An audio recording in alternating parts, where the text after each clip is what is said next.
Good evening, everybody, and welcome to another episode of... I didn't have my mic all the way up, but there we go.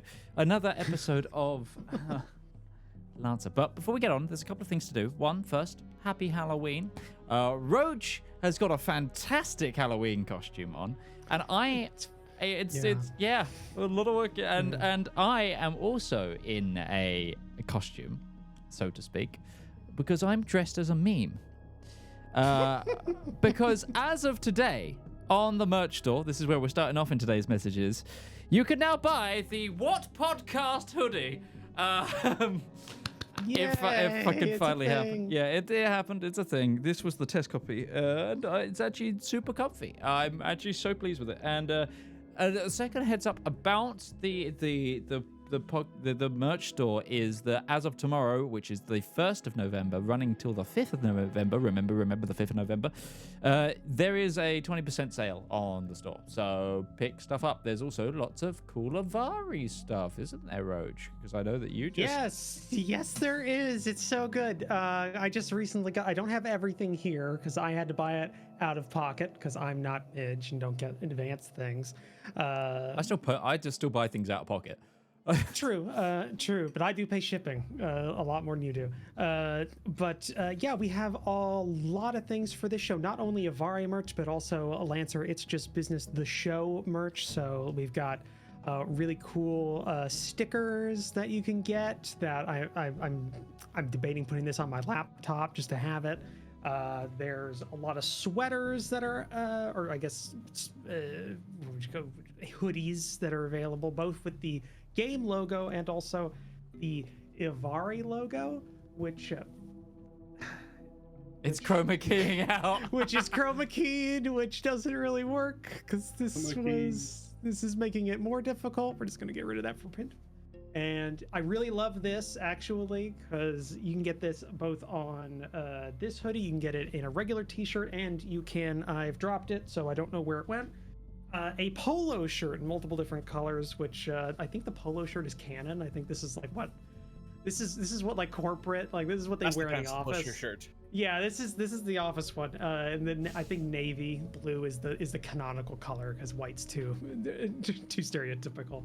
But you get all that plus just a crap load more things like cups, coasters, water bottles, water bottles, and shoulder bags. A shoulder bag with the Avari logo on it, which I'm getting because that you can't stop me. And as well as posters. Yeah, the posters. Like actually, like we had with the last one. Now I actually haven't opened this yet. So this is technically an unboxing when it comes to these posters. So yeah, you're just gonna have to listen to that horrible noise as I open these. Oh, it's okay. It's additional content on the stream, folks. We're getting an unboxing. Yeah, if you're not here, okay, you don't that's get the largest this one on the outside. But yeah. It's an actual like full-size movie poster. These are amazing prints. If you got the Dakota Knights one, this is just the same kind of that. Yeah, but during the break, I will figure out a way of putting this all away without breaking it. But there are three or four different sizes available for that, and they all look amazing. They all have the main characters in the art we have for the show. Definitely go check it out, pick it up, as well as the other show merch from the Eleanor Chronicles and the Cyberpunk one, of which the name I forget. Of what Night City Terrors. Night City Terrors. The Night City Terrors hat is so cool. It does look great. It looks the great. Night City Terrors hat is really, really cool. I realized that I hadn't now adjusted the camera that my friends see. That was still just my forehead that they were seeing. As immaculate a forehead as it is. But yes, Merch Store recently had a great update. Lots of cool stuff on there. Go check it out. And also the fun extra thing about anything on the Merch Store, if you see any of our designs on there and it's not quite on the right fit or style of clothing for you, you can technically take our designs and customize them and put them on whatever you want that's available from the Spreadshop catalog. Yeah, and that's that. But anyway, let's get into the normal format. Roach, what are we playing? I muted myself to just stop the horrible noises. We're playing Lancer, which is a game made by Massive Press, available on their website and their itch.io page for pretty reasonable prices, as well as the basic rulebook is available for free on their itch.io page. So take a look at that. And I don't know if they're still taking pre-orders for it, but there is a physical print run of the book that is happening. Last I heard, and they pre-orders were either coming up or were becoming available or anything like that. I'd highly recommend that. And this is the first time I've been on camera since we started this series, so I can actually show. This is the quality of the I already put the chroma key back on, so this is horrible as a thing, but it's a super good quality print. It's got like the nice like high quality, you know, the little fabric built-in bookmark ribbon, which, I mean, just know it's good. So yeah, I'm just dropping a whole bunch of things. Yeah, it's great. Take a look at that on their website or their itch.io, as well as all the other expansions and games that they make, which are available here as well. Yep, but guys, without further ado, unless Mikey, do you have anything to promote? I do. Yes, I will be quick. You can find our shows on individual podcast channels. You can find them on you can find our Dungeons & Dragons show, the Eleanor Chronicles, our Urban Jungle show, Dracogi Nights, and our specials, including the Elite Dangerous Rivals on special, the Goodies for Gobbies Red Moogle special, and the House of Time Midgeman special on the Podbean, Player FM, Podchaser, Listen Notes, and Boomplay apps. In addition to those previous apps, you can find our Zweihander show, The Great Schism, and our Lancer show, It's Just Business, which you are watching right now. Thank you for that. On Apple Podcasts, Overcast, Pocket Cast, Castro, Castbox, Podfriend, and Good Pods. Jesus. Shows released on YouTube and on the podcast channels at 12 noon GMT, Friday for Eleanor, Saturday for Lancer, and Sunday for Cyberpunk. Please remember to turn on your auto downloader for your preferred app, and be sure to leave a review and share it with your friends who are equally as nerdy as you. Have you ever And you didn't do that in one breath? I'm very disappointed. Have you ever thought about becoming like a cattle salesman, like an auction? Companies looking for community ambassadors. Mikey is very good. My lungs. If you are making a radio advert and need that voice to say all the small print stuff at the end of it, yeah, each set sells separately, batteries not included. Anyway, friends, let us get on with tonight's episode, shall we?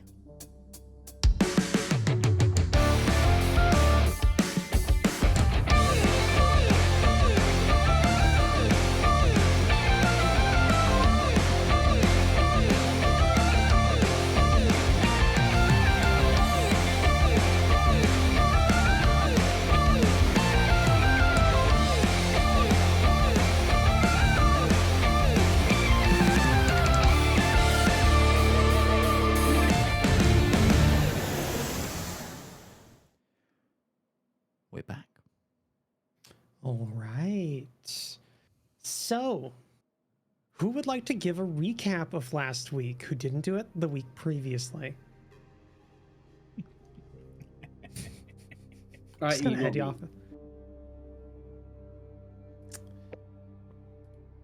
No? The Can volunteer? I do it? It was my plan. Yeah.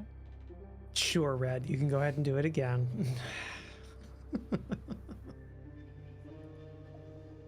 didn't I do it last week? Because I did. Yeah, you did it last week because I said. Yeah, I Utari did. should do I it. did do it last week. Oh yeah, then yeah, go ahead, Red. Okay. So, our mission currently is to go and rescue Padre's current team. And we were given that mission before, and then we sort of figured out a plan to get the reconnaissance. So the plan was to initially just go and actually recon the site. However, Spanner, me, had a plan to actually hack their comms to see if there was any communications between the army and the mercs that they had in, and sort of people and the militia.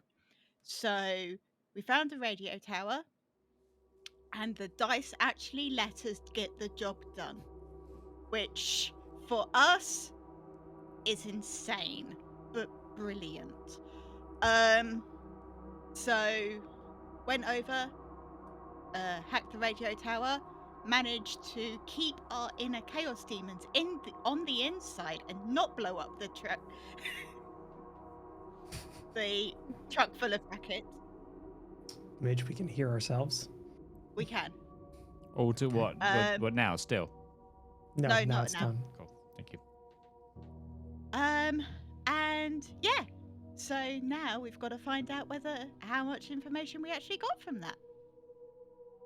But yeah, the dice actually were in our favor, so it's all going to go wrong this week. Potentially. All right, then you can get yourself an advantage, or I guess an accuracy, and use that whenever you would like on any roll tonight. Remember, they don't carry over. But yeah, we left off with you all looking outward onto the street where a group of enemy militia were walking by you, seemingly unawares of your presence in the area, with the entire group kind of together on one side of the road hiding, and Spanner on the roof continuing to work by herself on the opposite side of where the rest of the group is, with the enemies in between. And yeah, as you go, as you work, Spanner, you're not everything's going great. You crit last week for that, so everything's going exactly how you're wanting it to go. And in fact, like, you're just so zoned in on your actual work that you'd almost barely even hear what's going on outside or down on street level. But for the rest of you, through your scanners and your night vision or enhanced kind of imagery, you see these individuals slowly amble past, unawares. Small conversations going on here and there between them.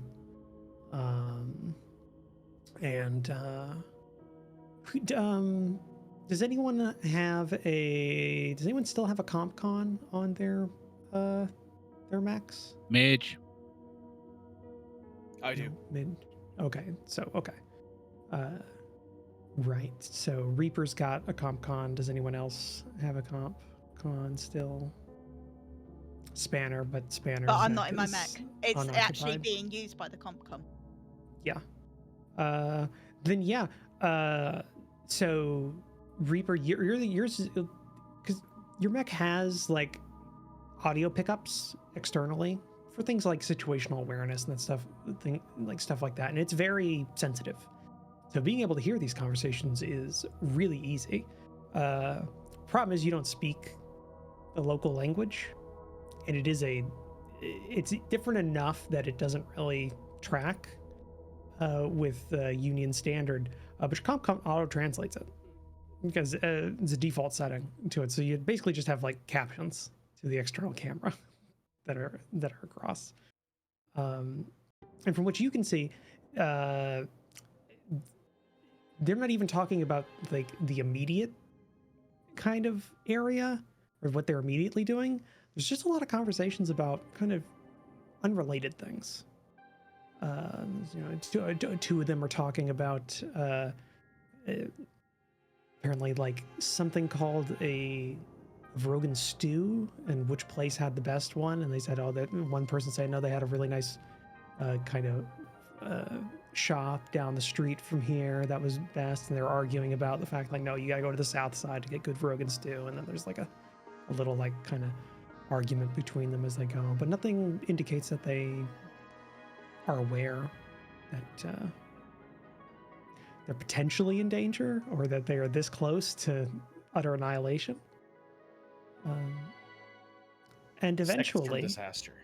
Yeah, seconds from that. Eventually, as they just continue to shuffle past the final few that are taking up the rear, kind of amble past, and you continue to get your audio pickups, hearing them walk and the soft engine go as they kind of go at a walking speed down the road. And nothing trips, nothing indicates that they saw or were aware as they go.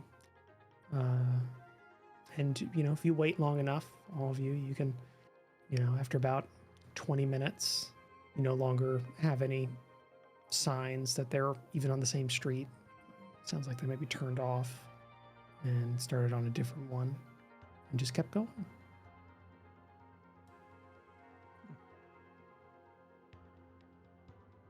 Yeah. And now you're alone in the dark. And Spanner, you finish your work. Okay, so when I finish, I'm going to look down the side of the building and just radio to Demon. All clear? Stand by. Anyone got visuals on anyone else? We're clear. Spanner, call in again just before you cross the street. Understood. On my way down. Ursa, you can stand up again now. Okay. Okay. Yeah, you stand up, you get back into kind of like a protection kind of setup. And yeah, you cleared the building, so you just have you download or you kind of hook up and you get the information you need, and then you head down, and it's not 10 minutes later you're all kind of back together in like the same location, whether or not you're all in your mechs again or if you're out conferencing or however you want to do it, but you're all back together. And you've got an in to some communications logs. We'll get back to the others and then I'll tell you what I found. Try again. Pardon? Try again. We'll get that back to the others and you'll see what I found. But it might inform my decision making now. What do I have now, Roach? Well, so you're kind of like, this is a relay that is just relaying information, both audio and text that's being transmitted on the same kind of frequencies. And so your kind of the OS of the device you've linked into it is automatically kind of transcribing it to kind of your internal like file, like your drive that's on this like pad or whatever you hook it up into, your personal device, your personal account. And so it just kind of dumps multiple, like every time it gets like a log that's it's able to unencode, it dumps it into this kind of like general folder and gives it like a random label, but there's like logs buried within there and it's just all text and stuff. So it's basically at this point you'd have to go through and try and find whatever is useful through it. So basically, if you look at your journal entry, you have access to, but nobody else does unless you want to give them access to it. Multiple multiple communications logs that from the enemy. You should have, I think, 6 there. Yeah, I got 6. Okay. Do you want to give those to everybody, or do you want to? Yeah, I'll transmit them to Demon. Okay. Demon. Okay, while I do that, you can share, read, and research these at will. These are all available to you. All you have to do is click on the folder, and you'll be given access. And you'll probably see like a document within the folder that should give you. It should be useful, or well, at least it'll give you something. Whether or not it's useful, I guess, is another entry. Rival, do you see? Do you have 6 files? One.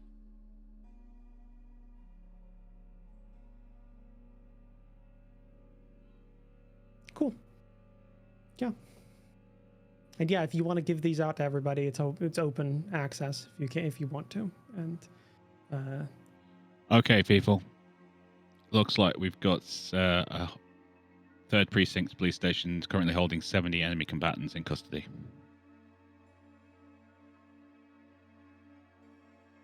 That's a lot more people than I thought it would be. Flight crew. Loadies, not just the Lancer pilots. Could also be people from the actual fighting, maybe, right? Yeah. But it's the best information we've got so far. Spanner, keep going through the logs, see what we've got. Understood. Do you want me to send anything to Juliet, or are you going to do that? I'll take care of that. Send it to Fathead. In fact, send it to all of them. Okay, I send it to everybody. Cool. Juliet, do not acknowledge. We have intel 7 friendly combatants being held at 3rd Precinct Police Station.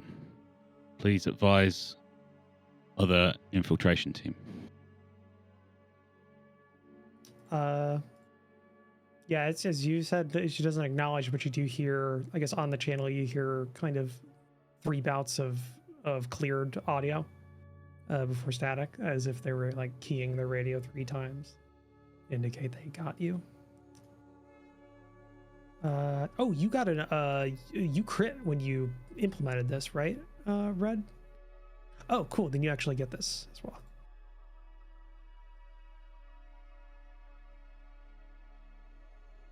I'll just see, since you said you were giving it to everybody, but there should be a unique folder in there.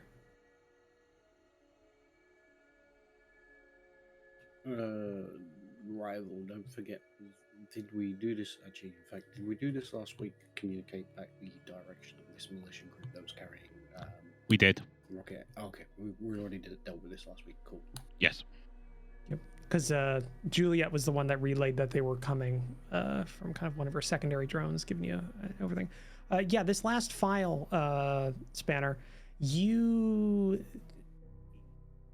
probably wouldn't have been able to get this at all, but because of just how well you were able to implement this tap, essentially this was like you had a little extra time to like look into something kind of odd. And what you found was a message that was like some communication logs that were buried under multiple different comms. Like it's already these are already encrypted communications. So this was essentially like hidden within 2 or 3 levels of an already encrypted communication. Almost as if it was like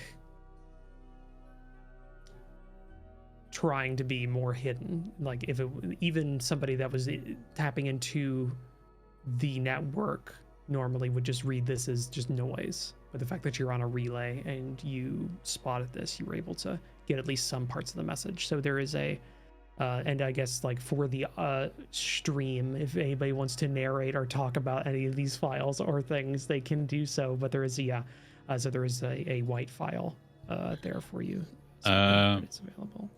I will log 1 from 5C 4V 8B to Juliet. Okay. Yeah. That was 7, not 70, which I think in that. But yeah. Do we want to read a file each for the podcast? Do and we the audio want to, listeners? given the fact Can that do. I went through the effort of typing these out? Yeah. Yes. Okay, I'll do first. You want? I'm on Do you one. wanna do that one? Yeah, do you Yeah, want to do that one? Yeah, I'm on that one. Okay, log 1. Attention all command units. This is Captain Burke reporting from 3rd Precinct Police Station. We are currently holding 7 enemy combatants in custody. Prisoners are being secured in the sub-levels of the facility, each detainee properly restrained and under constant surveillance. The station is operating under heightened security protocols, with all available personnel actively engaged in detainment and monitoring of these individuals. Our law enforcement officers have been diligently maintaining order within the premises, ensuring the safety of both prisoners and our own staff. All entry and exit points of the police station have been fortified with reinforced barriers and secondary perimeter of armed guards. Regular patrols are being conducted in the vicinity to prevent any potential breach attempts or unauthorized access to the facility.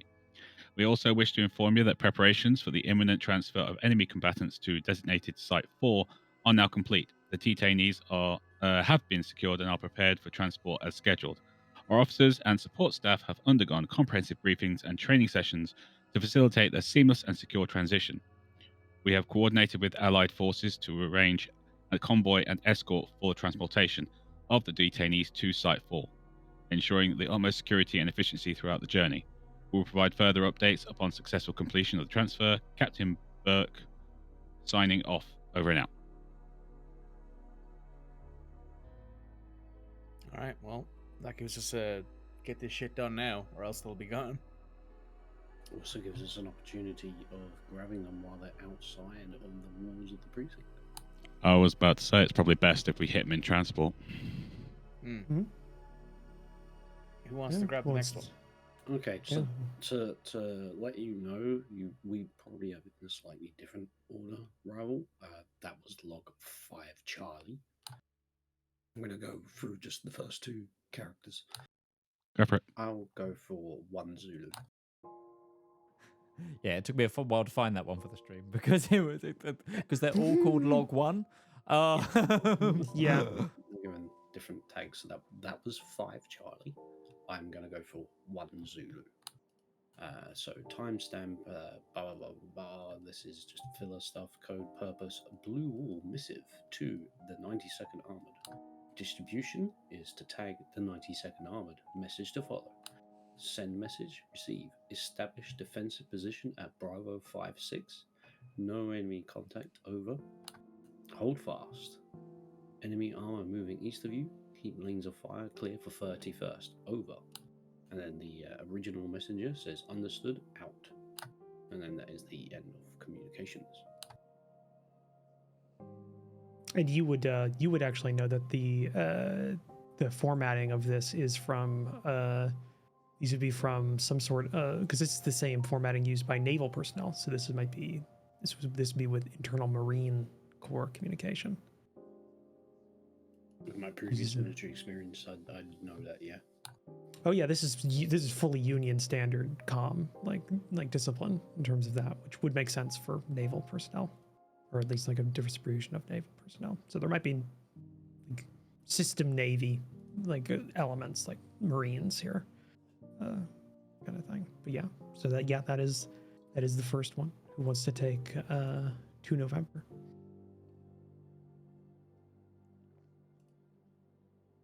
I'm doing the secret one, so I'll go last. Okay. I'll take 2 November then. All right. Try and line it up so it's visible on the screen. Text transcript of audio communications. Voice 1. 30 enemy infantry are moving in force down Fairview Street. Over. Voice 2. Understood. 2-3. Do they have any support from armor or air assets? Over. Voice 1. Negative 2-1. They're on foot and bounding building to building. Break. We do hear engine noise in the darkness, but electronic returns are not clear. Over. Voice 2. Remain position 2-3. We have a unit from Fireball half a click south that will head them off. No need to give yourself away. Over. Voice 1. Understood. 2-1. 2-3 out.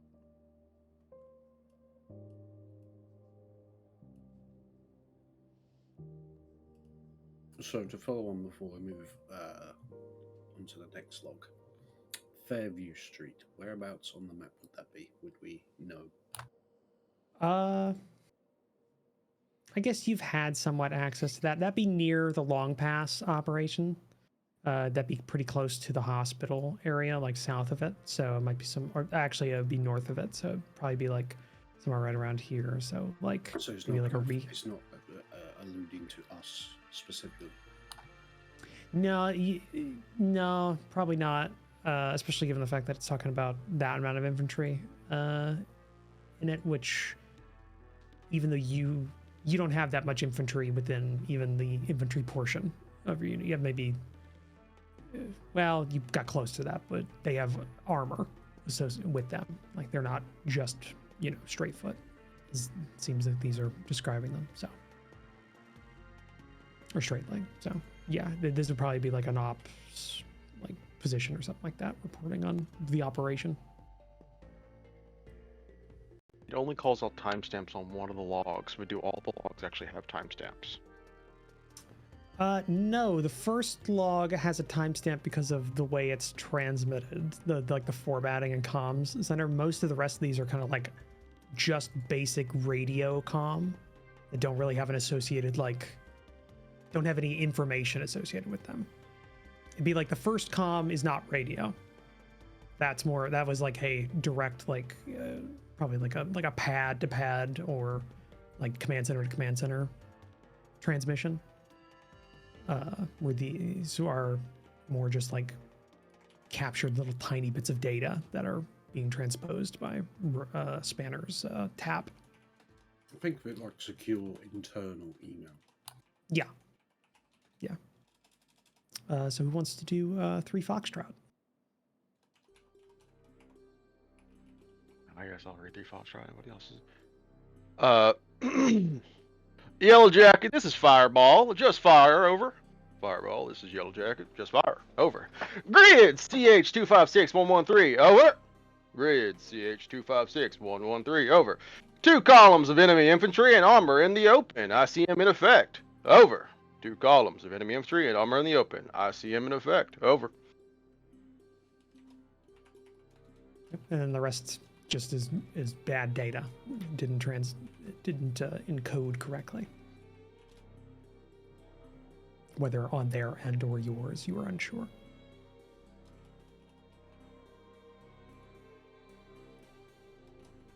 Who wants to do 3 Romeo? Sure, I'll do it. Okay, this one's a bit longer. Attention all citizens, this is an emergency broadcast. The city is currently under siege. It is imperative that you remain indoors and take immediate shelter in your nearest secure location. Please stay away from windows and all exterior walls. Do not attempt to leave the safety of your current location. Emergency services are working tirelessly to ensure your safety. Please remain calm and follow any instructions provided by authorities. Keep all communication devices fully charged and tuned to this frequency for further updates and instructions. Do not engage with any individuals or groups attempting to breach your location. If you have any urgent medical needs or require immediate assistance, please signal for help if it is safe to do so. Stay united with your family and neighbors and assist those who may require your help. We are doing everything in our power to restore peace and security in the area. Your safety is our utmost priority. Please remain vigilant and cooperative. Further information will follow as it becomes available. Stay strong, stay safe, and know that help is on the way. Repeat, this is an emergency broadcast. Stay indoors and wait further instructions. The Tanam Republic remains strong. Over and out.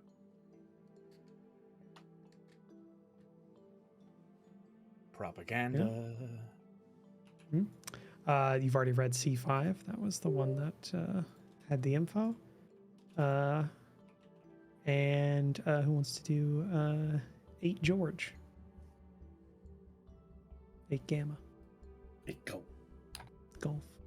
Well, it's going to have to be a repeat person unless you want to do it, Roach. I can do it. Go ahead, Utari. Okay, so for transcript 8 Golf. Citadel, this is Knuckle Duster, over. Knuckle Duster, this is Citadel, send over. This is Knuckle Duster, request Medivac, over. Roger, Knuckle Duster, send your request, over. Line 1, Charlie Papa, Lance, Echo Lima 941852, break. Line 2, Hotel Foxtrot 423.45, Uniform Hotel Foxtrot 122.1, Knuckle Duster, break.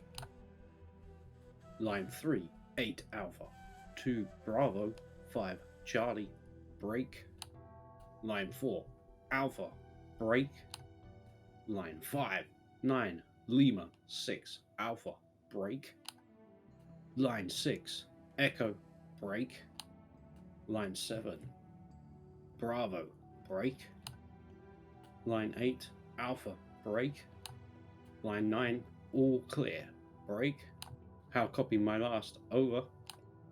Roger, Knuckle Duster, solid copy. Stand by for inbound Medivac plan, over. Knuckle Duster, standing by, over. Yep, you know that to be a 9-line. It's a pretty standard military communication for calling in Medivac. funny enough, anybody knows that in the audience, or I guess in the group as well, that is a fully compliant one. It took a little while to research that. Thank you, Goog. And yeah, the last one, Okay. which I will give Midge the ability to read, just so it's on the. Yeah, can you just send it to everyone as well? And this one's going to need to go to Juliet as well. Yep, should be available now. White folder, top of everything.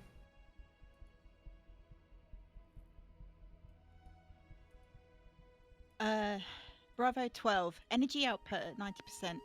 Juliet 3, adjust output below 85% and close external vents. Ready for steady step down of reactor to cold storage levels. Bravo 12, negative, project needs must be met.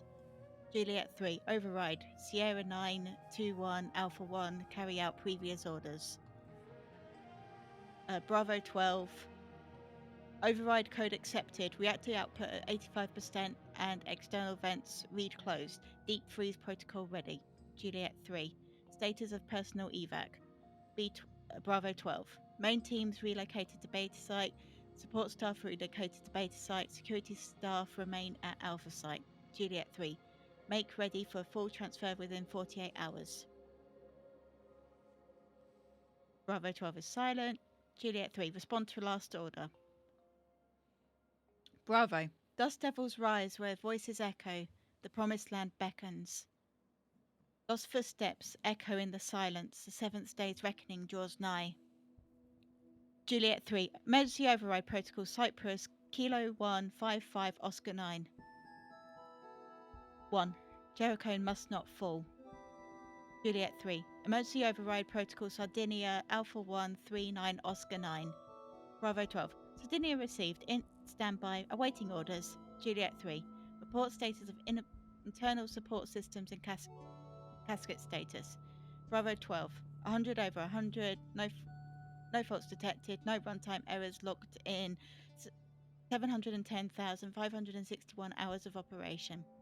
Juliet 3, maintain Sardinia until further notice, implement casket lockdown until contacted by Site Alpha personnel. I punched that up to Juliet. It is transmitted. The numbers, Mason. What do they mean? Juliet, do not acknowledge sending you a new data packet. I have no idea what this is about. Needs to be forwarded to Intel. Yeah, 3 clicks. Roach, Acknowledge. would I know if Bravo is a non-human? Stands to reason. They do. Caskets are where they are where non-human persons are held. That's their containment unit. Morbid. But does Juliet sound human? It seemed like they had some sort of control over them, and usually, and it's kind of a taboo to let NHPs interact with each other. In case they start giving each other ideas. Spicy. And you would also know that 710,000. Well, you might not know that off the top of your head, but if you do like a quick punch up of through a calculator, that's a pretty long operation life for them. That's a long time. That's not a long time. That's getting close to 10 years. NHPs need to be reshackled every 5 to 10 years. Otherwise, they go all Cortana on us. That's a way of saying it. That's a way of saying it. Rip Cortana. Served well. Shackling ties their way of thinking to human perceptions with cause and effect maintained, but NHPs don't really recognize physics or cause and effect working, so sometimes they think, basically they're inhuman ways of thinking when they're not shackled. But shackling only lasts a certain amount of time before they have to basically be rebroken. I make it out to be 81 years. Yeah, no, that's 81 years. 710,000 what is it? 561 hours divided by 24 gives you the number of days, which is over like 200 or something, 200,000. Divide that by 365 for a year, basic standard year, makes 81. If you divide 710,000 by 24, I get 29,666 with a reoccurring 7. There you go. 3. Then divide that by 365. And divide that by 365. That's 81 years. 81.11426940639269. Yeah, there's an extra digit there. Take out that 0. That was Yeah, I was gonna say, I think you had the extra 0 because if you take out the 0, it's 8 years. Yeah. Yeah. 8.1 years. There you go. Extra 0. Should be Magic 71561. Mistake. It's just a mistake. That was all. Mistake. Magically, it's fixed.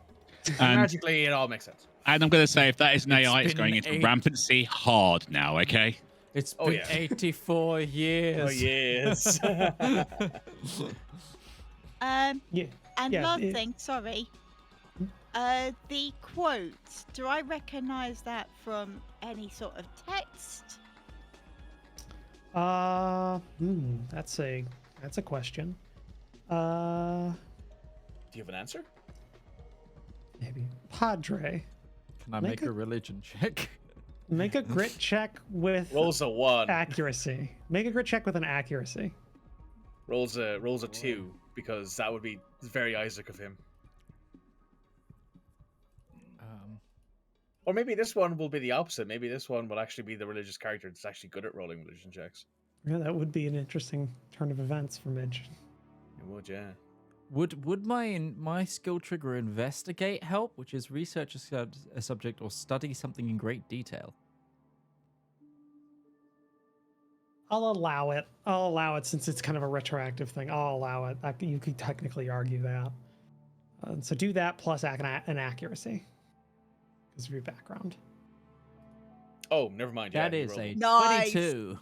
That's He rolled critical. 2 2s. That's critical. It's referencing a incredibly ancient story that was apparently a part of a religion back before the fall of humanity. It was called the Battle of Jericho. It's about some sort of army. Not really exactly. There's no real specifics on who they were, but they marched around a walled city for 7 days, 2 days, like basically blowing horns, and they won. But Jericho has kind of maintained a meaning of like this kind of like walls falling or like a walled kind of garden, things like that. It's a known it's not a big religious thing now, but you recognize it as a thing. There's been some references in texts of the one to that, so it's kind of like secondhand knowledge. But yeah, that would leap out at you. That would all of those quotes. Yeah, all those quotes would definitely link back to the Jericho mythology. It's also a dubstep song. That would be a more interesting reference. That's where it's from. Yes, that's what survived. Yeah, it's Dubstep it's survived. What survived was the fucking dubstep. That and lots of manuals about the JU-88. And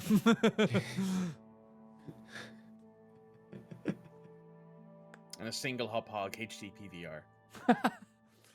And Vin Diesel just sitting there saying, "Family." Yeah. Specifically, it's Jericho from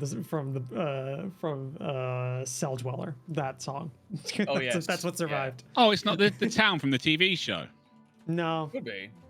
it could be. There's a lot of conflicting ideas about pre-fall humanity and how that mythology all worked together. Doesn't make a lot of sense, but you know, it's self-contradictory. I'm sure there's somewhere that believes that the Walls of Jericho is a reference, an actual term for like your elbow. Oh, that's your wall. Possibly, but yeah, that's the that's what you get from the reference that I'd say, and yeah, and linking back to that Spanner, knowing at least something about NHPs generally in a technical sense. Yeah, they do get a little wonky whenever their shackling starts to break, and they'll start quoting things that maybe they've never heard before, but they somehow know, or stuff like that. Very If you watched, again, this is the thing for mostly Rival, but also maybe some people in the audience. They're very hybrid-esque from Battlestar Galactica Cylon-based ships. They're very hybrids. Once the shackling breaks.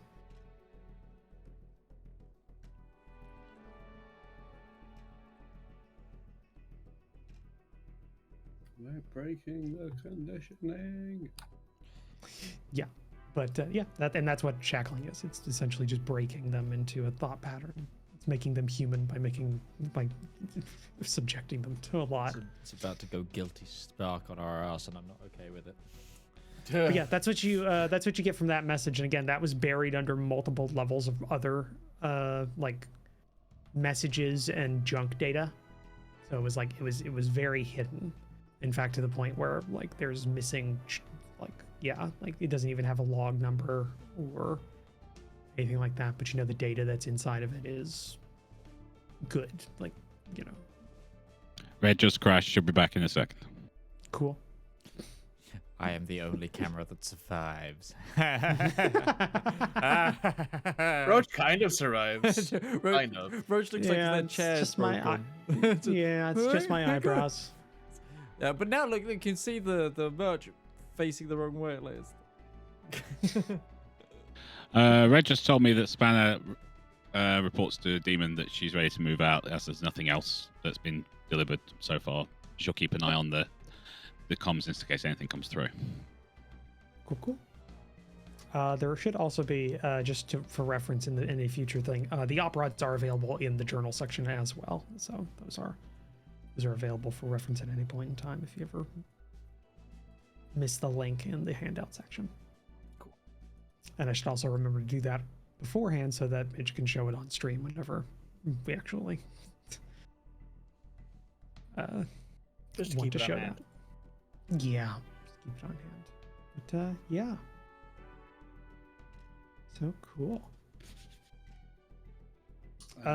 Fathead would ping Demon at this point.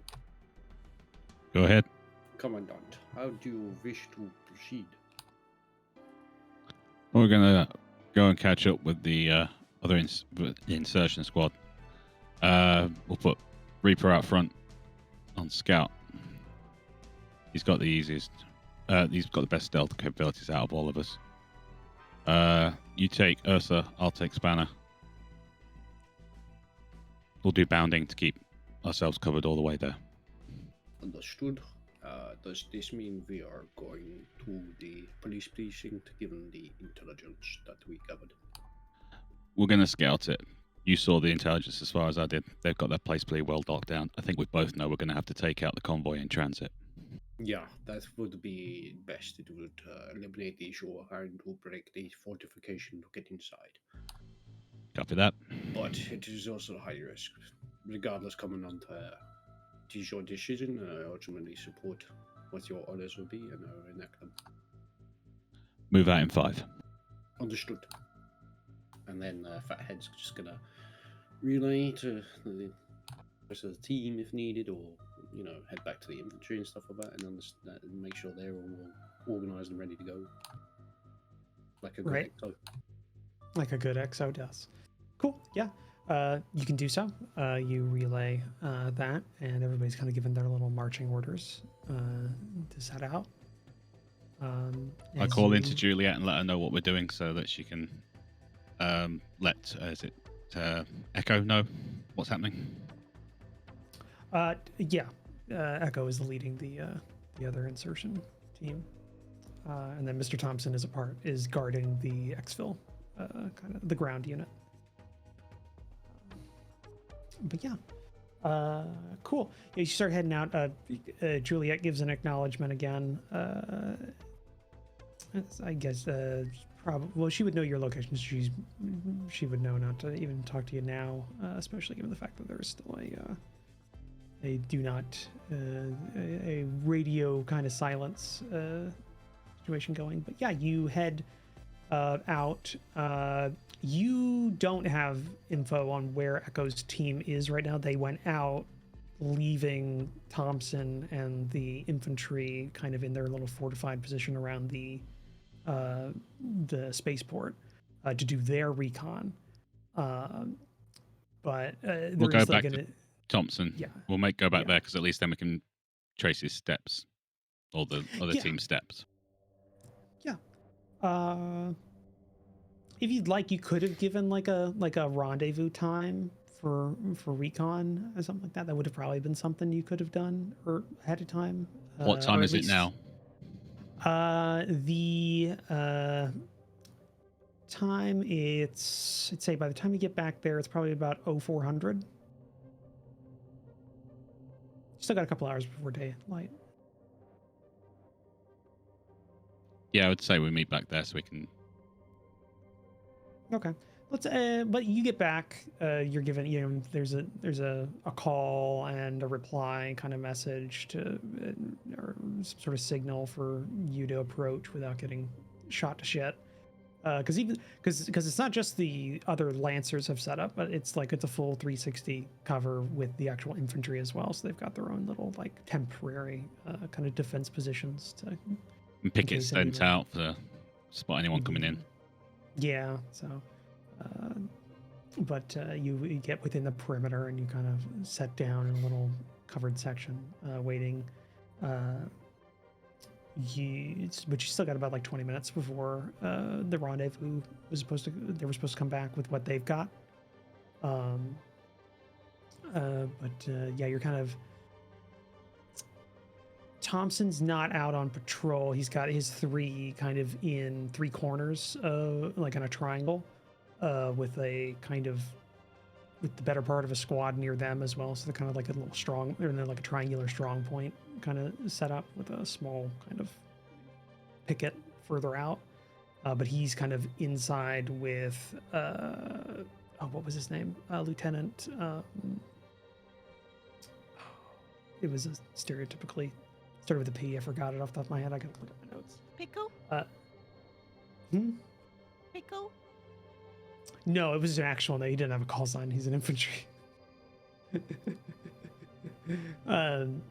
Yeah, I'll look it up. But him and Thompson are kind of in this little interior section that you can get out of your mechs and kind of talk, because they've got like a little, I guess, the equivalent of a tiny or temp CP kind of set up around here. They're keeping tabs on things that are going on outside, like over in Long Pass and the like. So yeah, you can, if you'd like, you can take some time and keep them up to date on what you found, or Yeah, I was thinking that. Intel. It's like, everyone, give yourself 5. Get out, stretch your legs. Grab a bite to eat if you can, if you've got rations with you. And then go and find Mr. Teacher Dude. Mr. Thompson. Yep. And just, Thompson. Yeah. Intel. And hand him over all the dispatches we managed to download. Yeah, send it over on the cloud. Yeah. Do you send the like really the secret file as well? No, we'll hold off to that because we don't know what that's. It could be completely useless, and it might not actually have anything to do with what we've got here. Cool. Yeah, he takes it and reads through it for a few minutes. Kind of just does a really quick read skim through it. 5 Charlie. You really want to look at? Somebody wants a promotion. Very long-winded. Okay. Well, that narrows it down by half. Yeah, pretty much. So, I don't think want your troops going into that. It sounds like they're dug in hard. let's see what Echo and his team found. Because I guess it would depend on when we think they're gonna go. Because I would still like the element of darkness. If it's the middle of the day, that's behind enemy lines, strike in the middle of the day. Dawn. Still risky. Either way, we'll see what they say when we get back. Thank you for this. And he just reads, double checks everything, continuing. Like, you see him, he's he's not like him and the infantry lieutenant are actively like they're not talking anyone's ear off or everything like that, but they're periodically checking in, and keeping a schedule of things that are going on there. But just within like the actual team, but they do have like I guess a pad or a radio that is keyed into like the general kind of commnet and kind of keeping tabs on long past what's going on with there. And active fighting, yeah, it's still going pretty heavily. Your forces haven't gotten to the road, which is kind of the delineation line of the first night was kind of what they wanted. So the main MSR going across from the hospital to the city hall building. They're still kind of stuck multiple blocks away from that north of it. A lot of kind of dug in little ambushes and very concentrated enemy like artillery and even some light air support that's able to get up in the air and do like quick strikes with like unmanned drones and that kind of thing. Yeah. So. After handing that off, I'll go and find Ursa and Spanner. Give them a pat on the back. Like, nice work, the pair of you. That was quiet, effective. We got what we needed. Congratulations, your new insertion team. I mean, I'm really only any good if there's something to hack into. Yeah, which is the only time I'm going to insert you. That's fine. Nice not breaking down the wall. I heard about the mines set up in a room. Yes, that was found by Spanner's drone, but is good not triggered, and let them know where we are. Could have been bigger problem. Also, probably would have hurt. I'm sure you just walked it off. Big enough. Would not be the first time. Well, nice work, the pair of you, anyway. Demon, I'm just gonna monitor in case they find my little toy. Do I have your permission to get Ursa to blow it if they do? If you get any signs of tampering with your intrusion, blow it. Okay. So you still got the trigger? Yes. The moment that it needs to blow, it will blow. All right, good job anyway. I think it's Perkins. That was what the lieutenant's name was. I think that was, yeah. At least it's not Jenkins. Yeah. Poor Jenkins. He died in the first 2 minutes of any mission. But yeah, Lieutenant Perkins is also looks over the info that you give Thompson, weighs in himself, basically says the same thing as Thompson does, would prefer to have darkness, even if they have to kind of slog through the building to get there, as opposed to hitting a convoy in the middle of the day, or even in the morning. Especially given the fact that the air is contested. It's not total, especially the further away from the fob you get. So, yeah, that was what.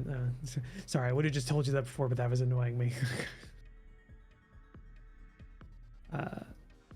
But yeah. After a little bit at the predetermined time, unless anybody else has anything they would like to do during kind of like a little downtime or anything, Echo and his team kind of move through the perimeter and come back to the central kind of CP, and Echo meets up with you in there, carrying his own little pad. Kind of gives you a nod. Foregone. So, you bear any fruit with your escapade? Yeah. Thank you, Communications. Fathead, come to the comms tent. Yeah, I'll come along. Yeah, here, have this. Send off the whole data packet, but it's like, check Charlie 5 before you do anything else. Gives it a read.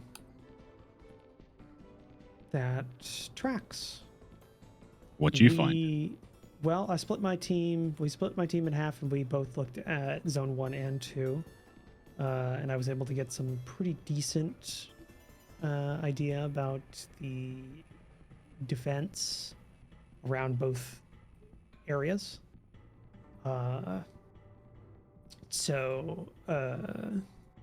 Zone 1 definitely has a lot of enemies in and near it. They've commandeered the building, the hospital, for their uses. I'm not seeing any civilians in the area.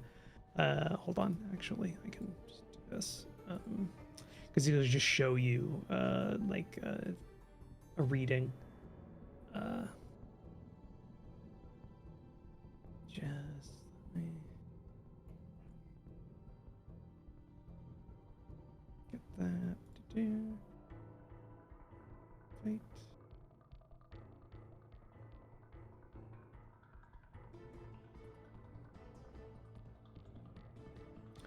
So it gives you like a little like area scan of Zone 1, the hospital like region, and you see it's like split into two major buildings, very big, and you see enemies kind of are posted up around, kind of in a snapshot, and you definitely see there's things you've seen before. In terms of enemy tanks and mechanized units. And he kind of goes over that and says, yeah, that's it's pretty active down there, but it didn't look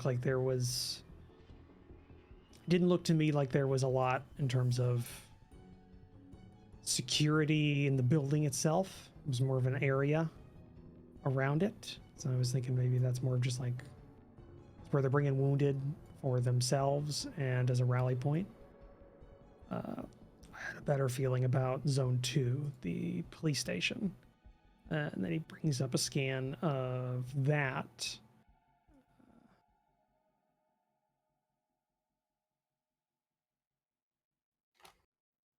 And he kind of points out, so major main building, a few stories, a couple of like sub towers on it. A big water feature fountain kind of structure in front, and then a garage in the back where they've got vehicles posted. Not as much ground presence, but a much more fortified area. He also saw infantry were active around in the area.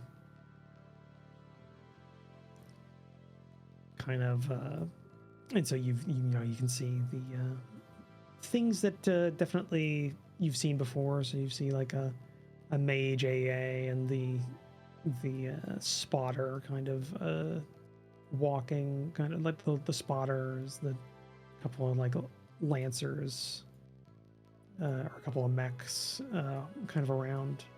I'll say I did roll for this previously, so he would actually see that. There is like infantry occupying the main building as well.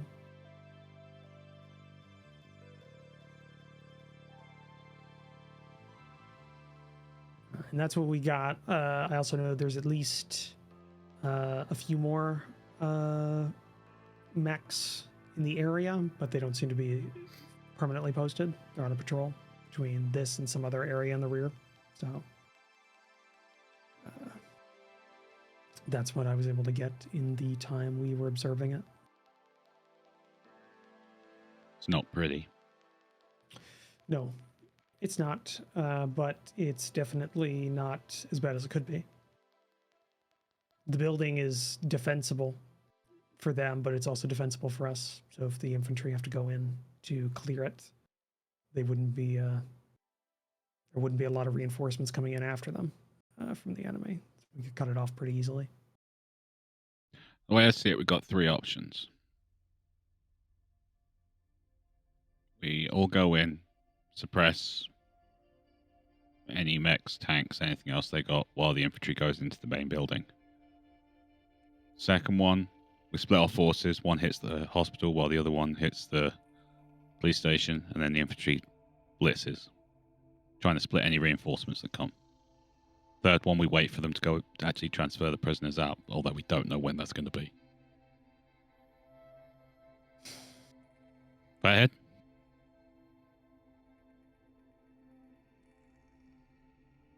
So, how many prisoners again are we thinking? Because 7.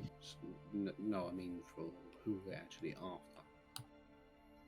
This is the intel track, because there'll be no point hitting the hospital if we have intel that suggests that it's the police precinct. That's where they are.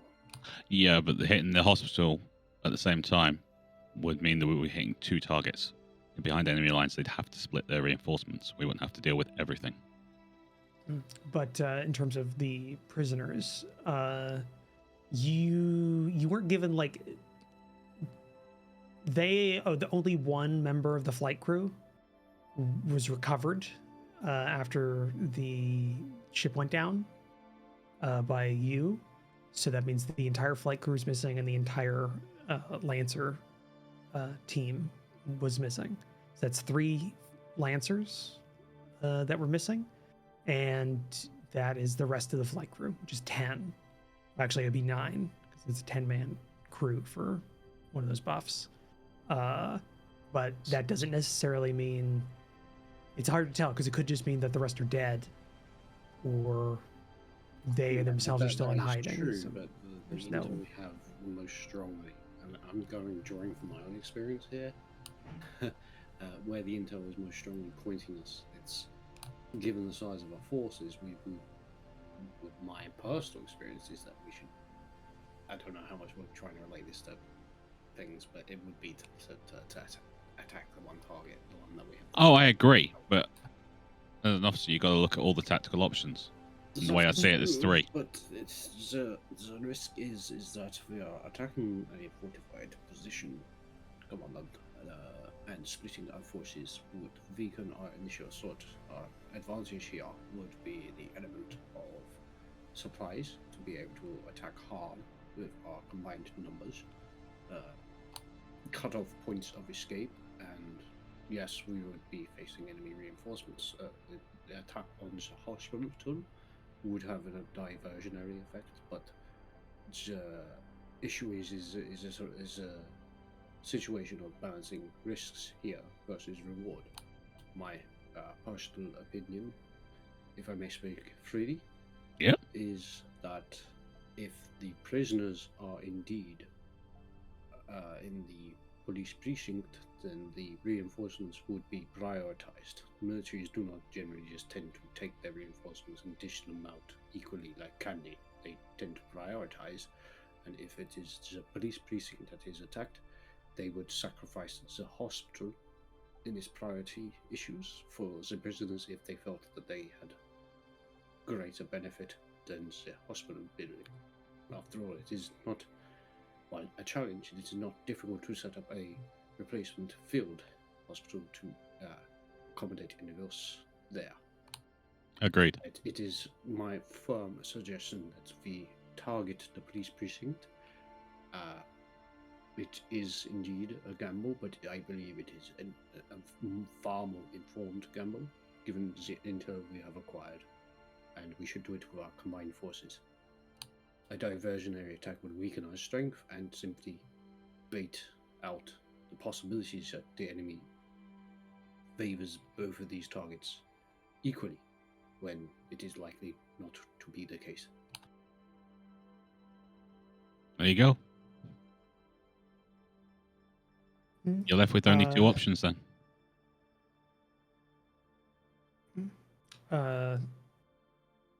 Perkins, Thompson, and Echo weigh in on top of that.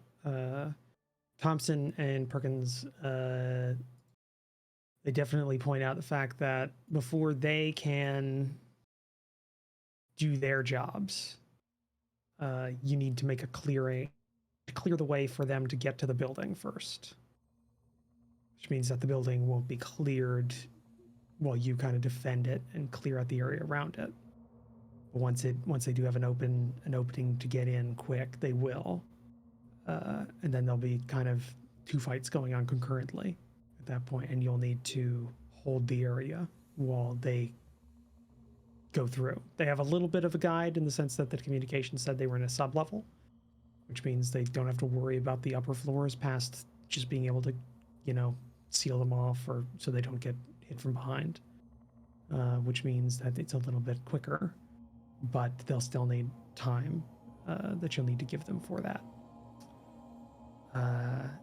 Echo does point out that there still is a chance of reinforcements from both wherever those mechs are patrolling towards and back. So they're close enough. There's something close enough that requires patrols or requires mechs.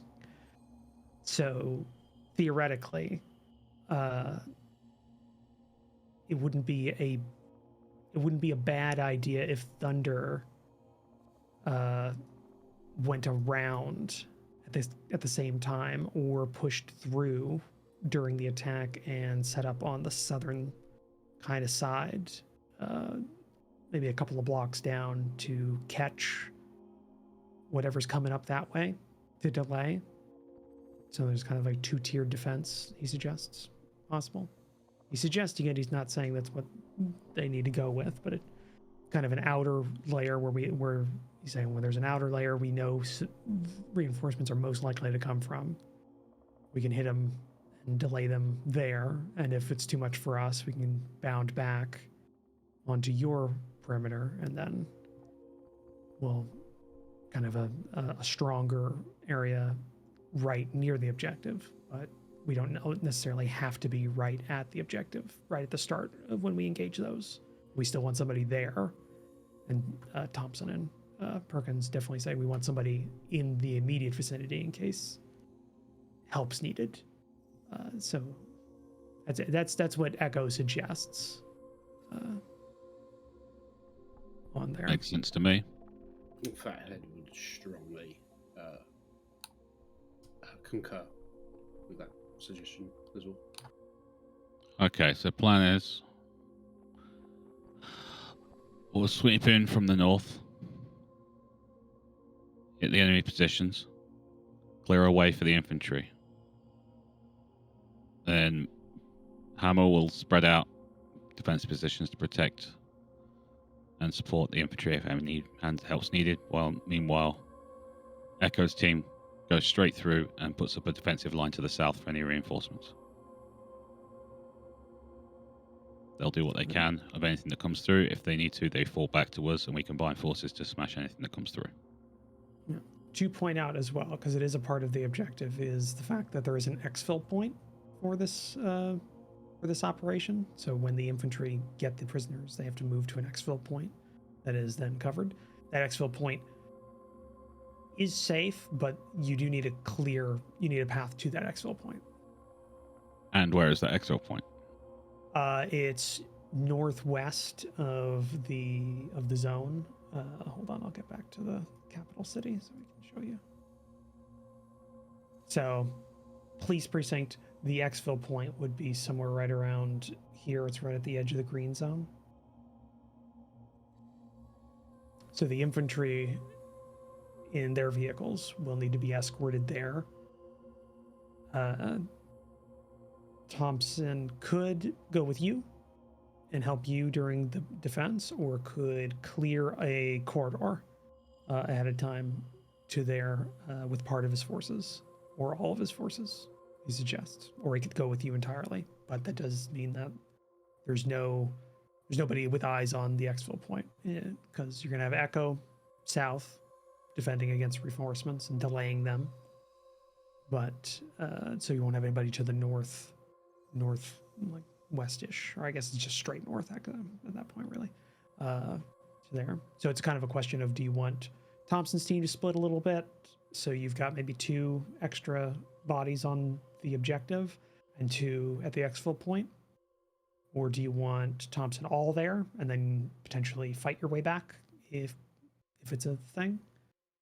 Because there are enemy forces, you know that, at the hospital. You have the reading of that. So those are enemy forces that are.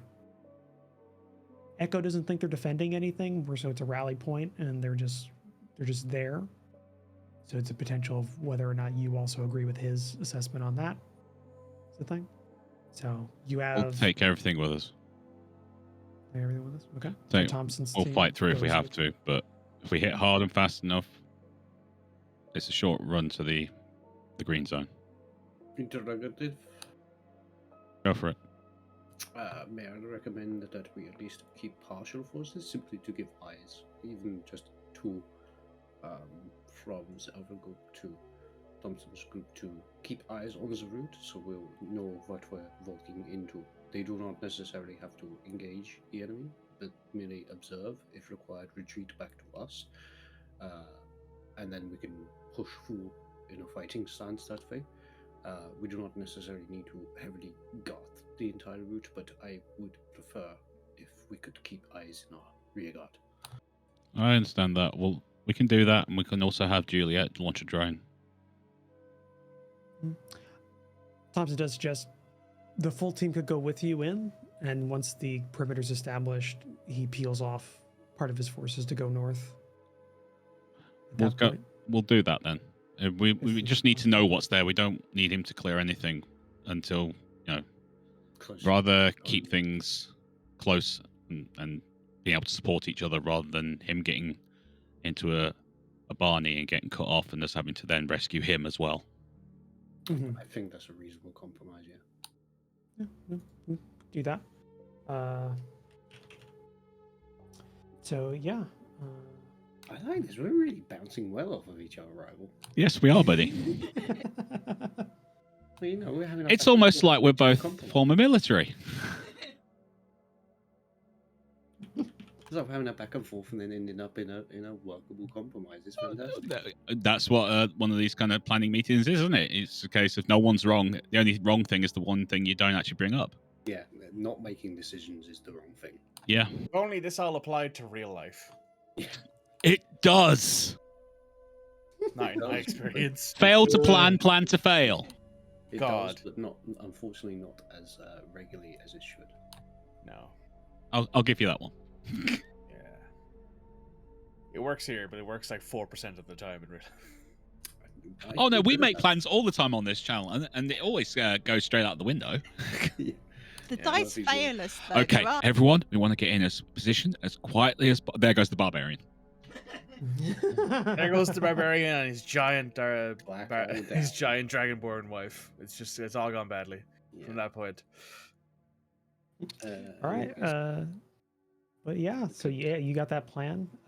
The other team leads include Perkins, Thompson, and Echo relay that to their teams.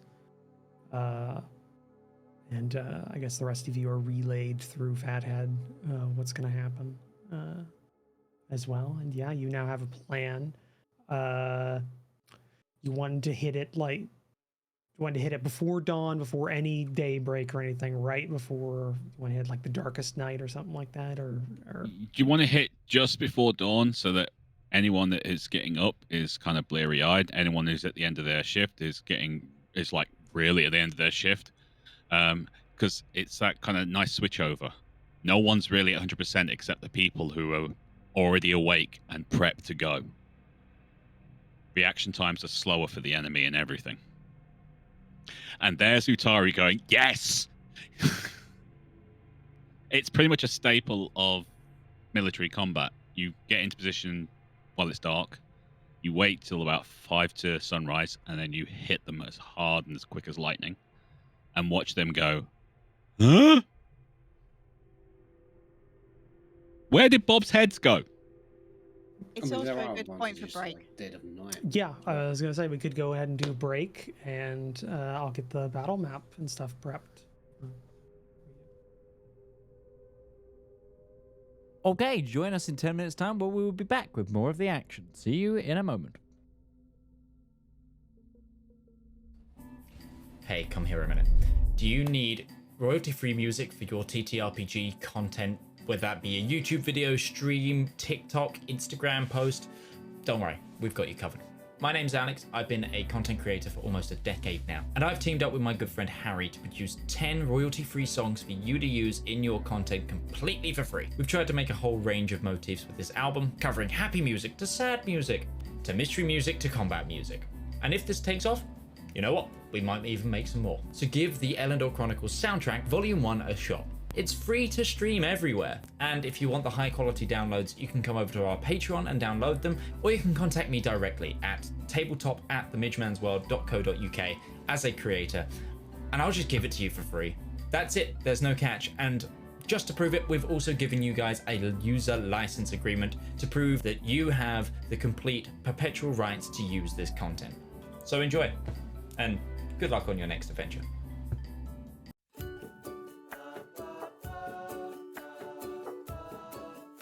Oh, good day. I'm Martin Sanderson, and I'm the CEO of Avari Military Solutions. We here at Avari know that it doesn't take much to cause problems out on the frontier, whether that be from local pirate raids, neighboring interstellar powers, or even just an unhappy populace with unreasonable demands. Just what is a small to mid-sized regional power to do when faced with these problems? You look to Avari for your solutions. With open-ended contracts, well-trained personnel, state-of-the-art aerospace forces, and competitive rates, we stand ready to help find the right solution to your problem. So if you have a problem, why not call Avari for your solution? Our operators are waiting to take your call, and consultations are free of charge. Avari Military Solutions, a solution for your problem. Avari Military Solutions is not licensed to operate within the Kark and Grey Baronies, the Andes Corps, or any Class A combat zones. AMS is a subsidiary of Omni Radiance Holdings, a family company.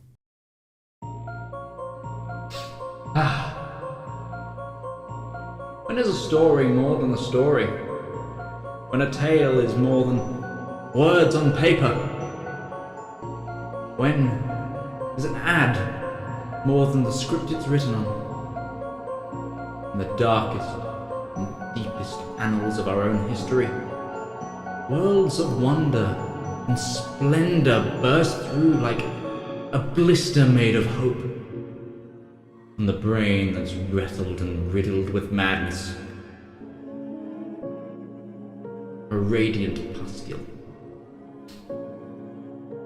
Writing, art, that's storytelling. That is the true lust of life.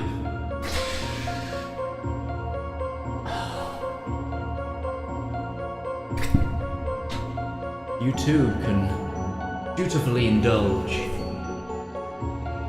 in art.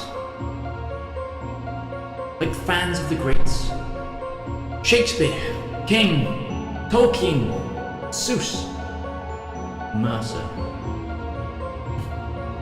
You too can indulge through Twitch Prime. Get an extended access to a wealth of knowledge with a simple click, an emotion so small that it could endlessly amount possibilities. Embrace those feelings. Support art. Support the component cast.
And we're back.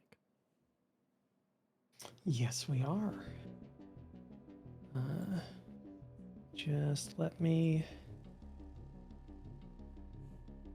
finish off the prep work of this. Okay. So let me load in the map. I've placed your tokens down. You can deploy along the north edge, and then I will deploy Thompson's team. Look at the size of that Fucking blade. Utari. Sorry, no Utari. Fucking the Lakes model. Holy shit. The size of that lad. Big chungus. Oh, that's not my new. That's not my new mini. My new I icon. love it. Look at the size of fingers. Yeah. Yep. Oh yeah, that's Thompson's team. You haven't met the rest of them yet. Jesus, fingers. My God, you're massive. You're thick. I have a question. How did we ever pass a stealth check with that thing? You laid down, remember? Because Yeah, I he laid laid down behind a bunch behind of the building. buildings. Mhm. Yeah. Because I thought that out. I'm like, no, he's gonna lay down behind buildings because that's how you hide, right? I mean, there's definitely worse options, to be fair. It's only gonna get better Uh, when we start getting into size 3 mechs later, much later on. Fathead isn't named. Oh, let me give me a yes. second. Oh,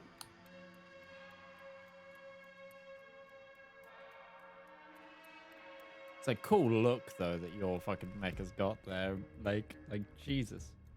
Ursa. Yes, It's very cool. Oleg got a chance to actually design his mech this time, so it actually has some human touches to it. I love that my mech. It's like my whole shtick with my mech is last minute, like the head portion where the sensors are failed, so I needed to get another one and haven't had time to unpaint it from factory blue. Okay, now it's named. Yeah, rumor. I like that I finally got a chance to take just the garish arm and make it like, okay, he needs a more personal effect. Yeah, we're gonna make it the garish cloak. We're gonna do it that way. Yeah. I love it. It's like Avari Military Systems blue. It's still my character's head is just like none of the personalizations. But yeah, you can deploy along the north edge of the map, and then once you do, I will figure out where Thompson's crew and the infantry unit go. I don't think there's going to be anywhere that Oleg can deploy that's going to give him any cover that's in a good spot, so he's just going to stay right where he is. I've already placed myself, Roach, if that's okay there. Gotta be along the north edge. I'm deploying along the edge of the map.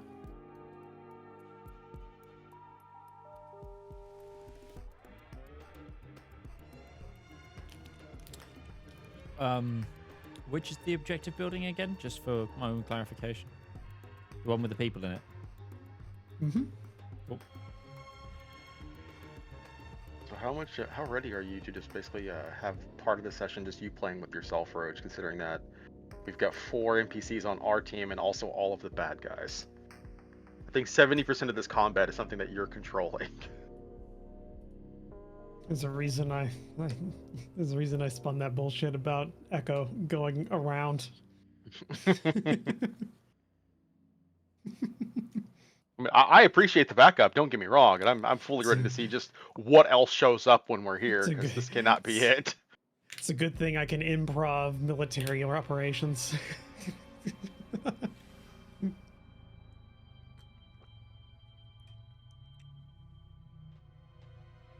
So yeah, let me know whenever you've got yourselves in the spots you want to be in. I think I'm good, given my mix run. Okay. Spanner's good. I'm gonna try not to blow mine up this time. Cool. I make no promises. Please don't. Your boom will be bigger this time. Demon, you good where you're at? Technically speaking, yes, it will. Okay. Ursa's good where they're at. Padre, you good? Yeah, I don't see any reason to move. That's good. Reaper, you good? I'm good. Okay, cool.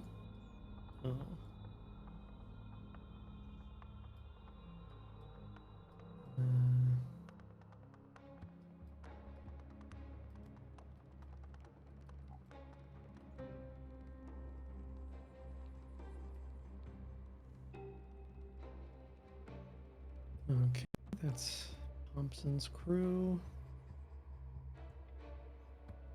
And then we've got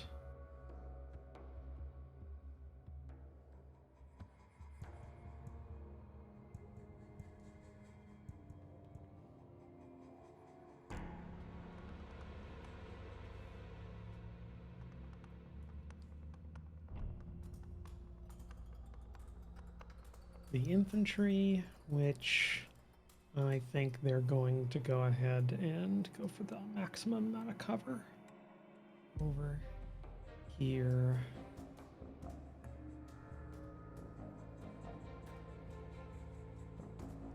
And they'll sprint in after you've cleared a path. So yeah, the three Hudson APCs that have been following you around with infantry inside of them. Can I request that? Hmm? Don't they have to move in straight lines only? They do, but Can they they, also want to be in cover. Okay. That's a level 4 building between them. Oh yeah, and- no, I meant the trees. Doesn't that mean they're gonna have to just go like spend a turn trying to clear the trees to go around them, or 3, Well, they depending can. on which side? That's true. I mean, if you're recommending them go somewhere, they can go. Like if you want them to go, like I'd advise them spread. to settle behind Ursa. I'm Yeah. gonna say like I'm fine with them just holding back as well, because until we clear the area and it's safe for them to come in, they're not doing anything anyways. True, true. It's just the fact that it's like with how they have to transit, we're gonna spend like 6 turns for them to even get around the corner. I would say no, because if they start over here, what they can literally do is just, okay, it's clear, 1 turn to here, 1 turn to, like, and then from here Then to here. movement's like 4 though, right? They can move twice a turn, just like we can. Yeah. And if they don't have to turn, Then they go- can just move 8 squares in a line. I mean, they could also just do this with just Thompson and Comet moving over slightly, and they're just right there. They can get to like here, and then they can just go straight to here, and they're there. It's better. Yeah, but being ducked up in the far left corner, I think would be way too much they have to get around. Oh, we'll go there. I'm pretty sure everyone's in combat. It's supposed to be.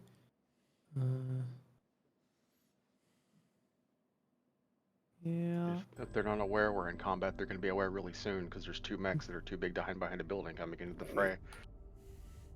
Oh yeah. And you're assuming they also don't have like intelligence Yeah.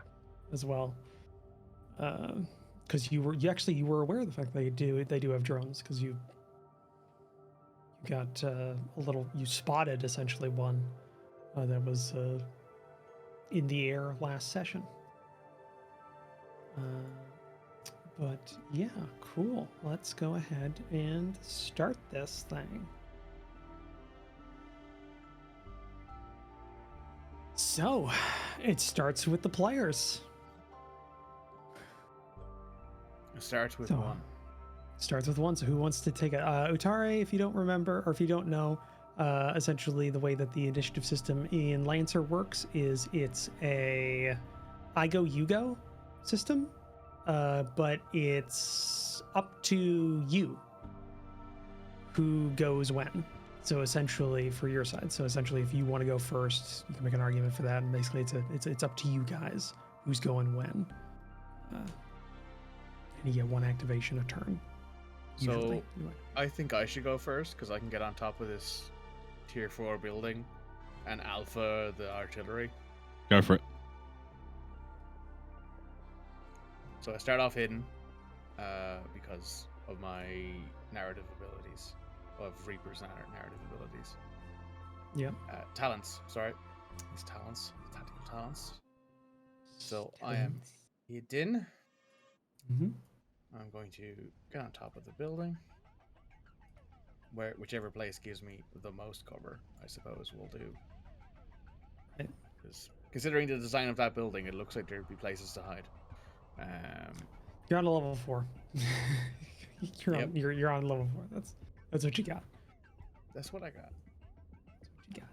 Then I think that's line of sight on the entire battlefield from there, too. There's another level 4 other- over here, so I couldn't Yeah, see like into this It's section. like of maybe buildings. other than like being right up against the level 3. Yeah. Yeah. Yeah, basically you can see over everything but the level 4. Well, when I'm up there, do I spot anything that we didn't notice when we initially did our scouting? Give me a systems check. Systems. That's not something I'm good at, I don't believe. No. It's a natural 20, though. That's good enough. Yeah, that's That'll do the job. That's gonna be Yeah, bad. definitely do The karma's gonna hit us again soon, guys. Yeah, so but on if the you roll the bottom- 20 on the spot checks, it will see the karma coming. Yeah, bottom right-hand corner, bottom right-hand corner of the map, you spot them behind cover. Oh. I immediately realized this information. There is a big fucking mech in the other corner of the build and the other corner of the combat area. I see it's carrying what looks like a tri-barreled minigun and a riot shield. Goods. Yeah, Roach, is it one of the ones we recognise from the packet on the? Is this the Drake? Subject 3, yes. This is Drake. Yeah. So yeah, immediately Reaper's like, contact Drake, bottom right, 2 Howard distance away, carrying tri-guns, minigun, and riot shield. Currently, is active. Is not aware. Copy. Continue with mission. Oh, that was a natural 20, wasn't it? That was a crit. Yes, that was literally. Oh, I don't have any bonuses to systems. Cool. Well, actually, Give it me should be 1 second. 21, I think, because of grit, right?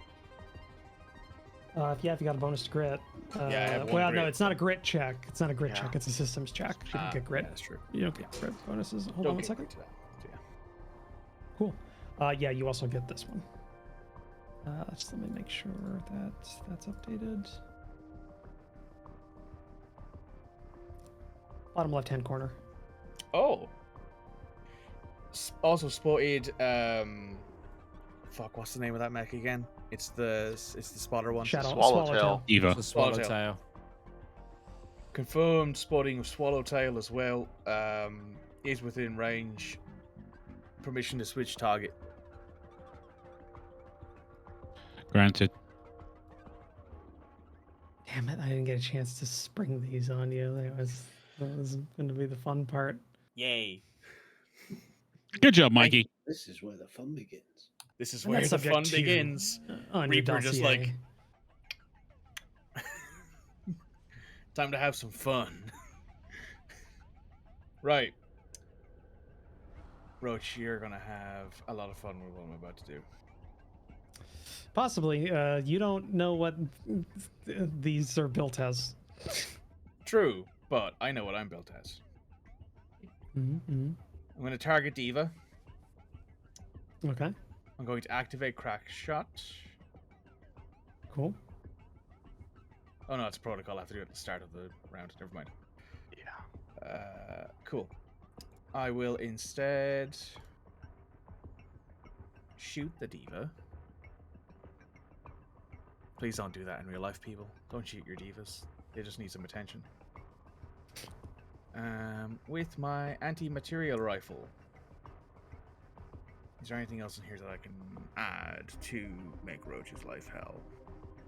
No. Okay. Actually, it's just needs me to smack her ass. Damn it, sorry. This is also fair, but you know. It is an adult stream, so. I mean, Yeah, that's true. That's true. Oh, that kind of adult stream though. no, yeah, no, not that one. Yes. Keep We working here on at the Component Patreon. Cast We'll get there respect eventually. Twitch's terms and services. Is there anything else that I can apply here? I can't apply take someone out because I'm in my Mech. It's fine. Okay. So I've applied all the accuracies I need. I'm going to take the roll now. Ah, fuck. It's a miss. I rolled Yes, a it 1 on the is. D20. You did. It's just too good to be true. Yeah. Damn, that's unfortunate. Karma. Yeah, I mean, it's perfectly balanced, as all things should be. You've rolled a 1 and a 20. Yeah, I rolled a 20 and then I rolled a 1.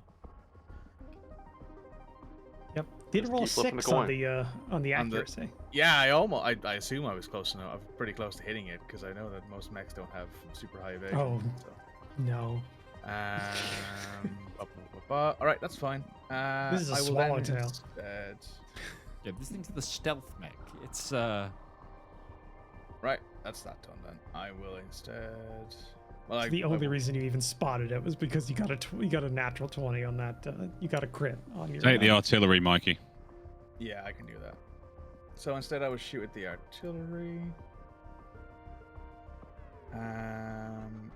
Missile rifle. Sorry, missile rifle?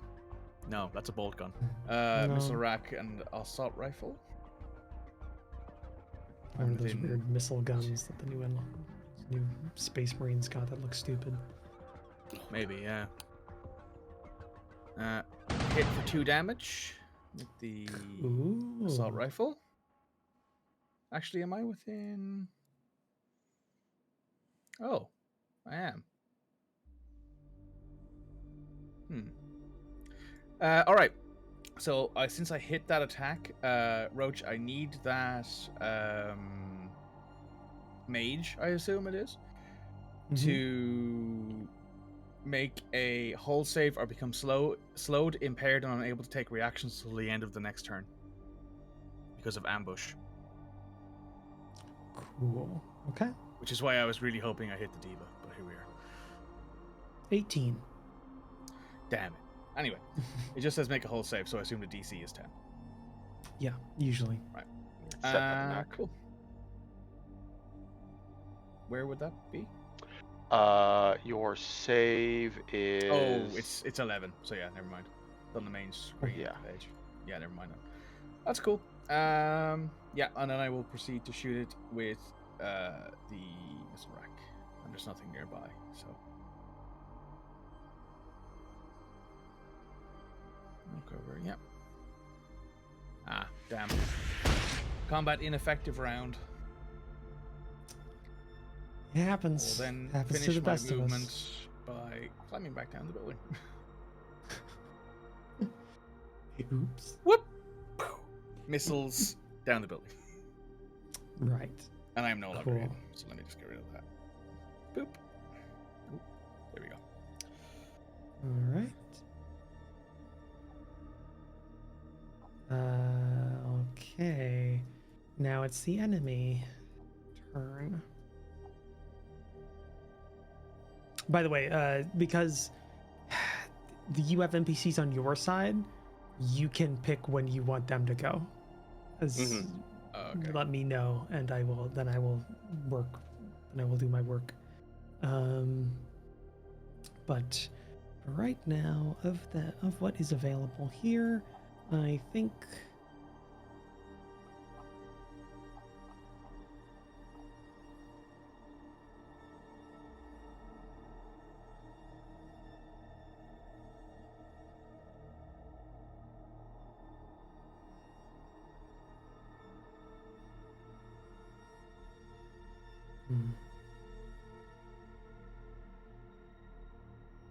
But I'm so cute. So Diva's gonna move, and because Diva is Diva, she disappears.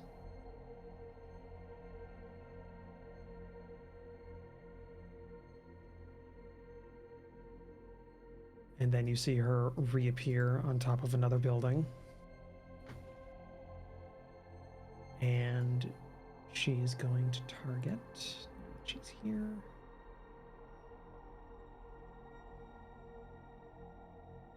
Gonna target Padre.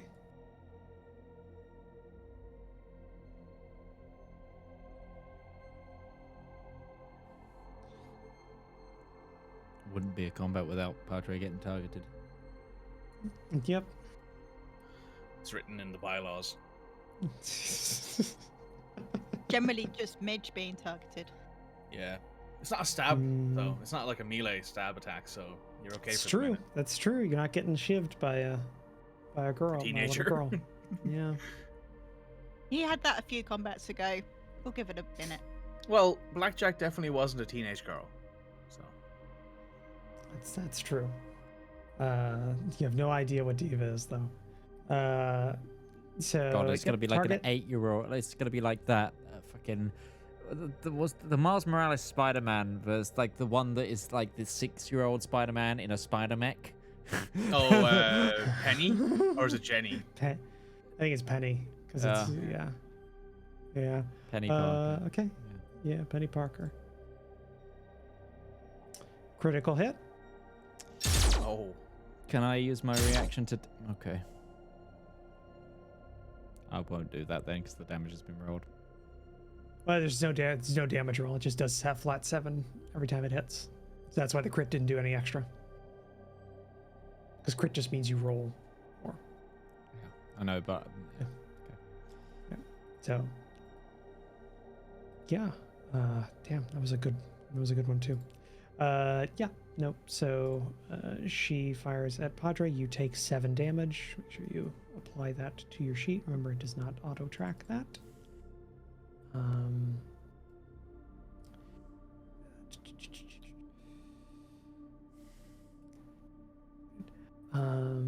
And then because that was her quick action, so now she has another quick action.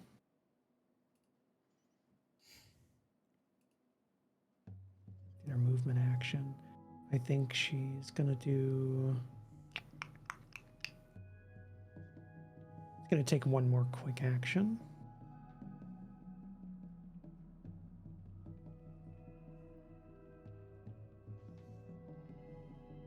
And you see like a little charge kind of race across the hull of the mech.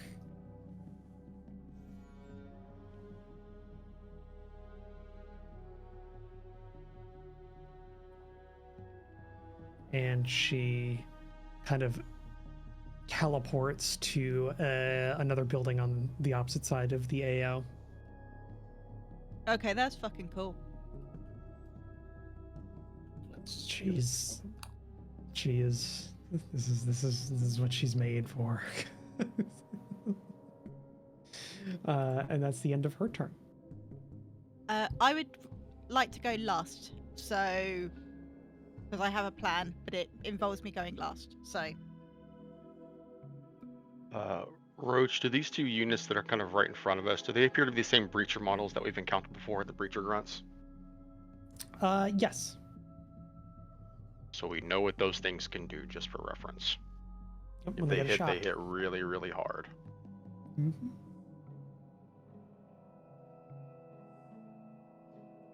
So if someone thinks they can handle both of those, that would be great. If not, then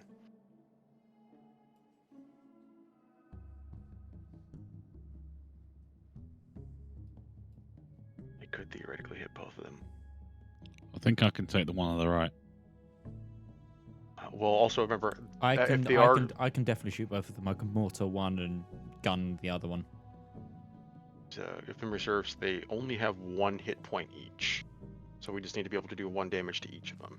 Assault rifle is confirmed 2 damage if I hit. So that's Yeah, one. so is mine. And I've then got the, 4 from that. and then the mortar is a rebels. blast radius. So If either of you want to take next turn, then Oleg will keep on waiting. You go, Midge. Do Yeah. your thing. gives me a chance as well to move and try and get into some cover after taking half of my HP in one volley. Cool. So I'm gonna first of all shoot the mech here. This one. Cool. Gotta get my Carmalengo's sheet out. Targeting. Boom. Select that one. And I'm gonna shoot it with my main mount assault rifle, which is reliable too. Righto. So as long as you hit, I know you'll kill it no matter what. Are you consuming a locker? Of No, course, that's he'll the crit. Oh, yeah. No, the thing is that assault rifles are reliable too, which means even if you miss, it does 2 damage. And breachers have, well, actually, you would just barely do it because we are using armor in this combat scenario, so technically you just barely kill it even with reliable. But yeah, you go ahead and fire, do pretty good damage actually, do max damage that you possibly can. Yeah, I'm just gonna chew that one up, and then I'm gonna kill it. Yeah, it goes down. And then I'm gonna, with my flex mount, the mortar, just. I'm imagining it's like underbarrel on my left arm, and just send the mortar round over onto that one. It's blast 1. I'm gonna direct center on it. Cool.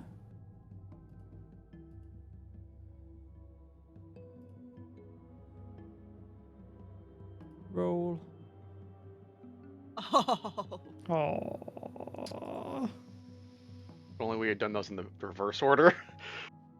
Oh, this too is it was a 3 on the d20 and a 3 on the inaccuracy, or it was a flat 0. So again, for the second time, so okay, just to point out that I don't know what the odds are. Red, I need you to do some calculations. Mikey shot and got a crit and then a 1. I just shot and got a crit and got a 1. What are they like? You got a 3. But it ended up as a 1. It's the equivalent. It's 1 in 20 times 1 in 20 times 1 in 20 times 1 in 20. Yeah, It was slightly different though, because obviously ours are modified rolls, but so it's like, oh, what? Anyway, and then I'm gonna Either way. I'm gonna move. Either way, it's yeah. Either way, it's funny. Midge. Yeah. Midge. Did you consume a lock-on? I have a talent that affects this. You can No. roll. You haven't twice locked to on choose yet. Either result. No one has a lock on. No one has a target. Particularize. I know. I'm trying to tell you. Okay. You're next I don't to have the me. ability to lock on. Oh, you don't. Oh, No. so- No, you have lock on's an action you have to take in combat. Oh. Yeah. No mind. Yeah, you can use a quick action to apply to get a lock on. I'd and only be then- able to fire at one of them if that were the case. Yeah. Um, Either way, yeah. Go ahead. You can And move. then however I'm gonna move behind Ursa. I don't think you can move behind Ursa. I thought you can. I think He is I on the edge of the map. Yeah, he takes up 3. Oh, can we hexes. not share? Like, we cannot take those. We can't No, he share takes up space. those areas. Yeah. I thought we could use him as cover, so I thought that would mean we could share space. You can, but you have to be behind him, or you have to use him as cover. You can't occupy the same. If you would like, I'm okay with you going here, like in that hex, if you'd like. But technically, you are off the side of the map. It's just, I mean, it's just more space. I am going to be moving at some point, yeah. so maybe just take cover like in a tree or something. Yeah. That would at least be some cover. Yeah. Yeah. Okay. I'm gonna move forward to then. Oh, why is it not moving? There we go. Yeah. Okay. But basically, Ursa does count as a size 2 moving building, is what he counts as. Size 2 that's hunk me. of metal. Cool. All right, and so we go to the enemy. And the enemy. Let's see here. Systems are yellow right now because I'm half health. Yeah, you did just like take a full face of Diva's main gun. I've decided I'm going to use this light panel to display my health. That's good. I like that.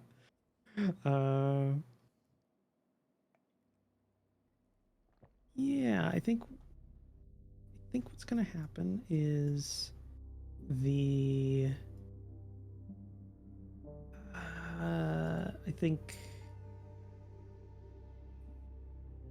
I should have, instead of using the mortar, I should have used the jackhammer round from the mortar on the trees, and then done the radial damage that way.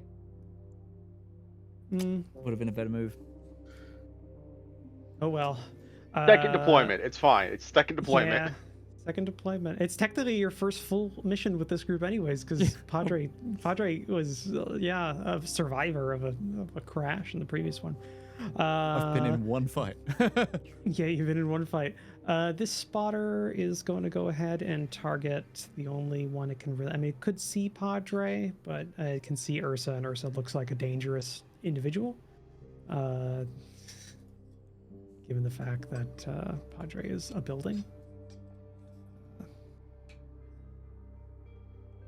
this is the spotter.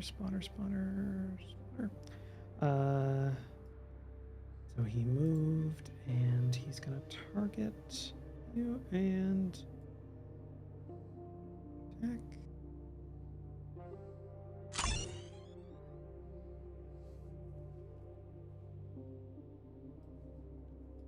Cool. Okay. It hits, and now you have a lock on you. That has been applied by the spotter. It's going to go ahead and use its other quick action to move back.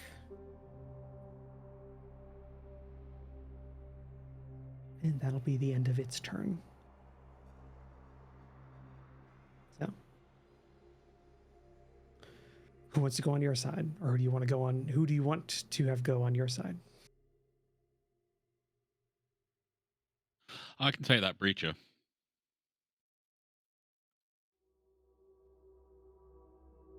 Everyone's okay with that? All right. In which case,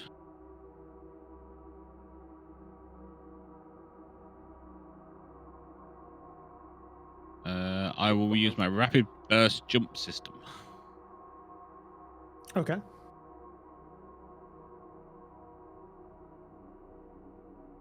So that means Get to there. Yeah. Awesome. Yep. You can get right up there. And then I will use my shotgun, because using my shotgun is one.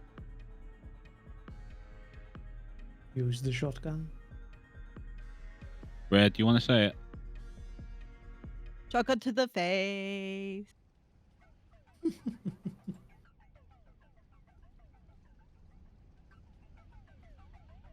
And because I'm so close, I'm not going to use my power up yet, actually. Right. Cool. Attack was 10. Damage is 5. Bye-bye. Okay, he goes down. Yep, you are aware of how these work now. So you get up on him, fire right into his chest, and he just crumples to the ground as you stand above his smoldering metallic corpse. Anything else you'd like to do with your turn?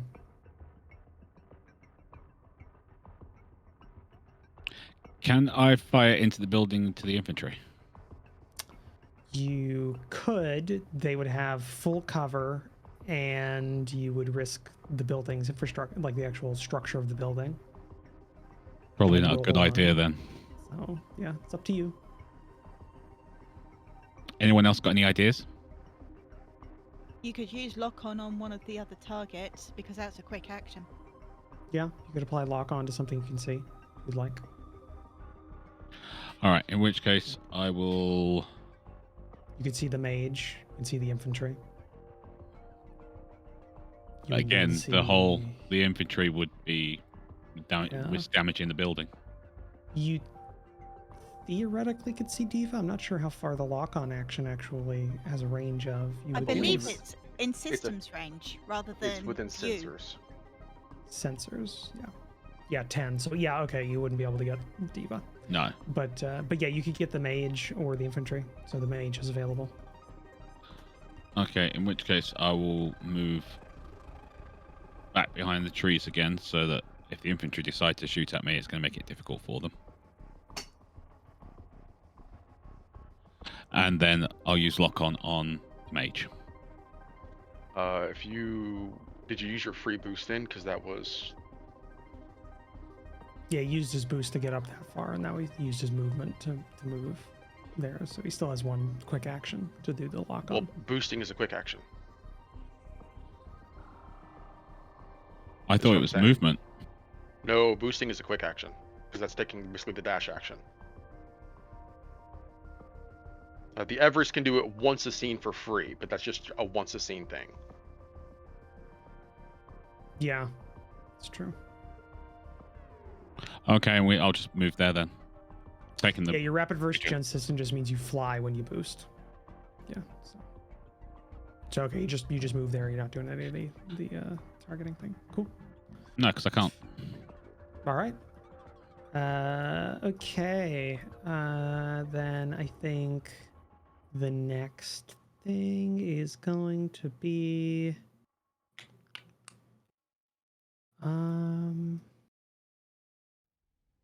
gonna be this guy. Here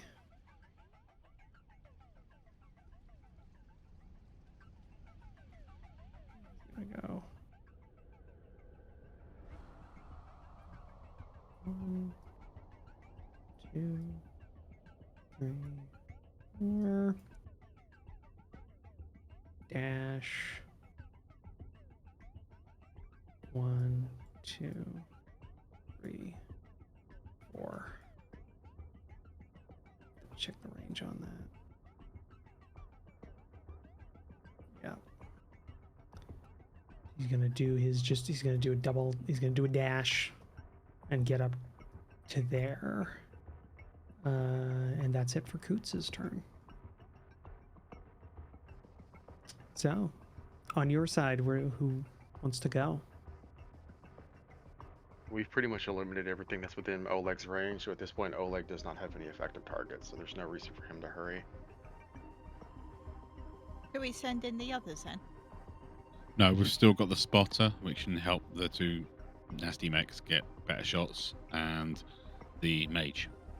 The spotter has gone this turn. Just want to point out. Did because it applied its lock on already. The mage is the one. Mage and the infantry haven't gone. So We really don't want that mage sending out that big missile. no, we don't. So we need to take that mage out. You don't want that another one after you. Well, no, we don't have a couple of drop ships to, like, have Ursa park his mech in front of and blow everything up. True. Which, would like to say, was a perfectly valid tactic and did really, really well, and it was great and everything. Especially the way he then danced around the feet of another mech afterwards. But Okay, I have a plan if you want to let me go. Go. Well, just as a thing, when we're exfilling, which edge of the map are we trying to exfil out of? Northwest. Northwest. Okay. I'll save my smoke grenades for when we're exfilling then.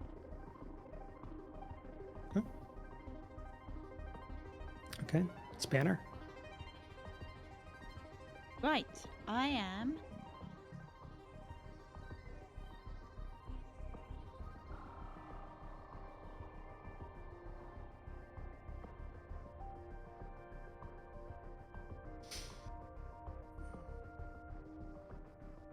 Move there.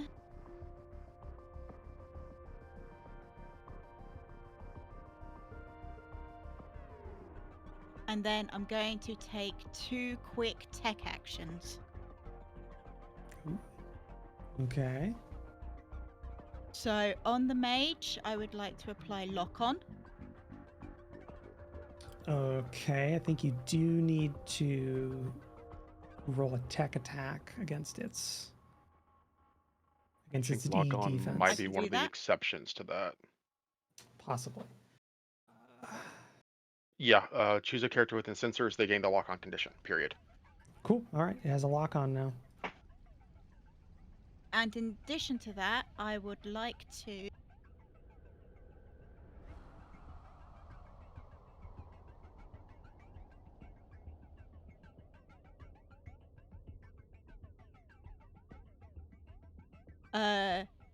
perform hack or slash, which is will be a roll.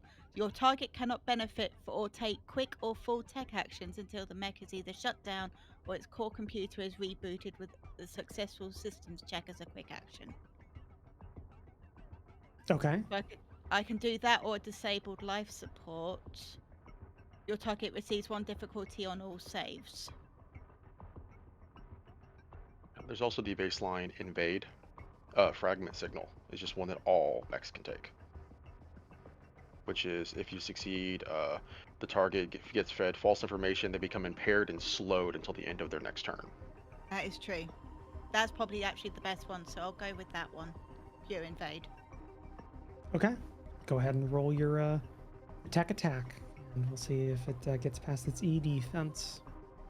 your lock-on can also be used for this. If you would like. No, that's gonna be for someone with a ballistics weapon or other. With that gun.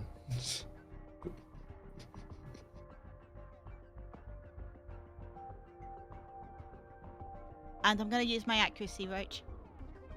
Cool.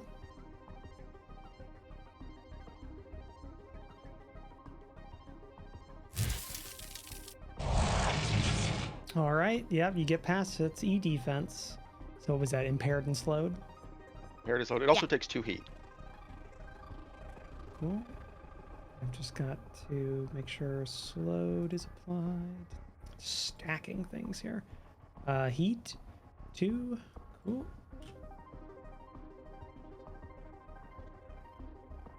Yep. That has all been done. Is at the end of your turn. Yes, thank you. All right. Cool.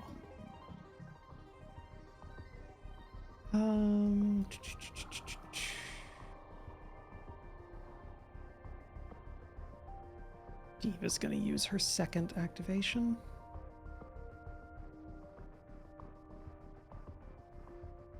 She's gonna go ahead and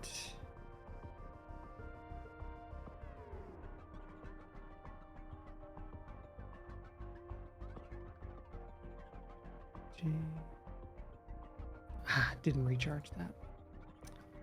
Okay, so she's just going to go ahead and use her regular move of 5.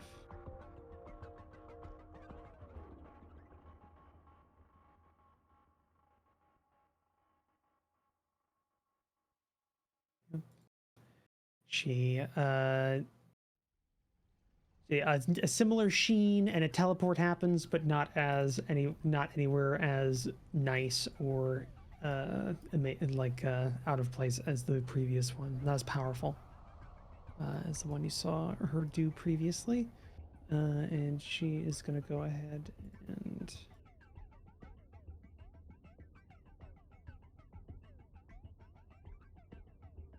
I think she's going to target Demon.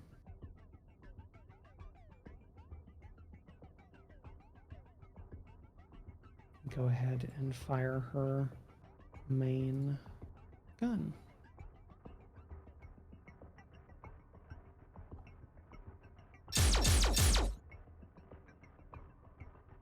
Another crit, which is starting to really hurt the fact that Diva cannot physically do any more damage even on a critical hit, even though she's crit both times.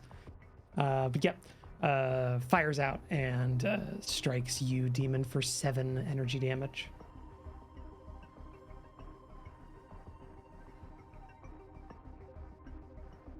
With a plasma rifle. And what is her sensor range?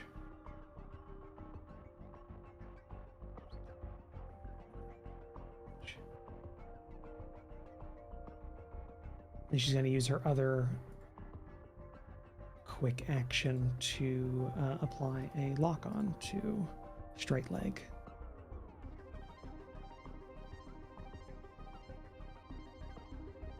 And that will be the end of her turn. So the ones of you all that have not gone are Ursa and Fathead. And you also have not had anybody such as Fingers, Comet, Thompson, or Straight Leg go.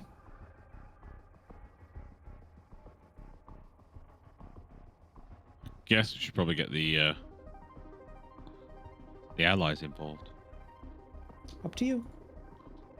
Nothing else. Mage still has not gone. If we have somebody who can handle that, like now would be the time to hit it because it has not moved and it's got a lock on. Utari, you haven't gone yet, have you? Not yet. Can you get in range to take out that mage? Yeah. Which is the type of anti-aircraft system, not the magic user. So they have similar use cases. They both throw fireballs. Yes. Yes. Yeah, it's true. So, They both specifically blow me up. Okay.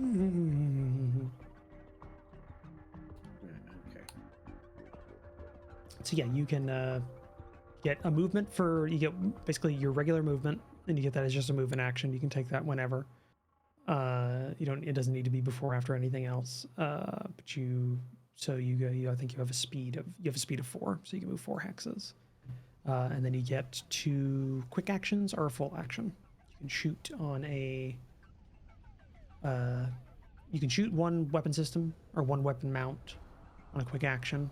You can fire, I think, 2 weapon mounts on a full activation. But you can't do an action twice in a row. Okay. So, and a quick action, you can also use the dash, so you can shoot, you can move, shoot, and move. Oh, sorry, Roach. Yep.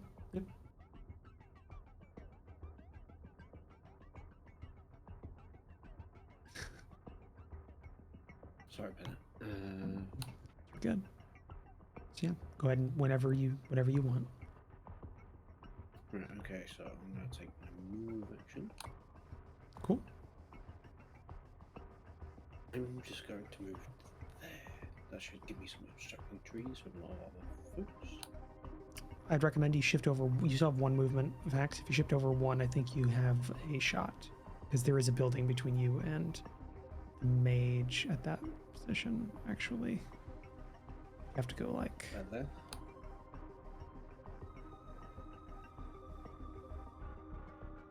No, there's a I'll building say- on top of the main Yeah. building. So you'd be Yeah. shooting through a building to hit the mage. Oh, right. Well, I have them all. You have a mortar? Oh, yeah, it doesn't matter. That doesn't matter. It's a It's non fine. issue. I have them all. That's true. Yes, it is. And there's a lock on the mage, so you can use that if you'd like to. Okay. Yeah, I'm going to go ahead and use that. Cool.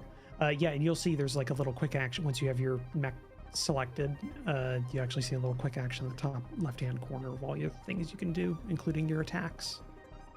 Like on your weapons, and then basic attack, tech attack, mortar, pistol, How do pistol. I do the lock-on thing? Do I just press more? Well, when you bring up the weapon, so if we click mortar, you can apply an accuracy,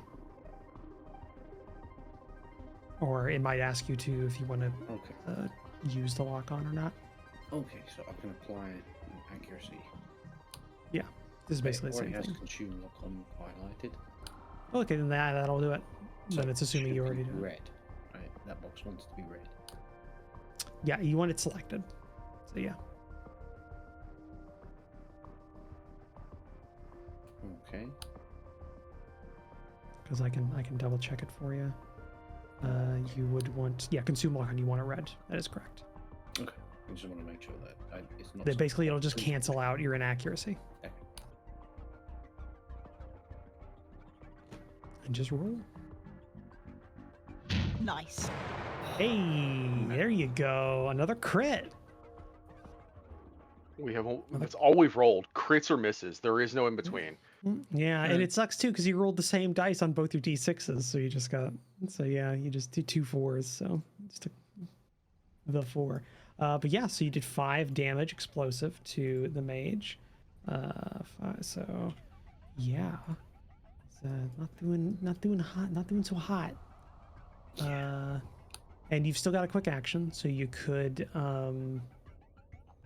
use dash if you'd like and get another movement off of that. I'm having a look at some of my equipment. Yeah. I've actually got mobile walls, mobile deployable cover. I'm wondering if it's worth deploying here.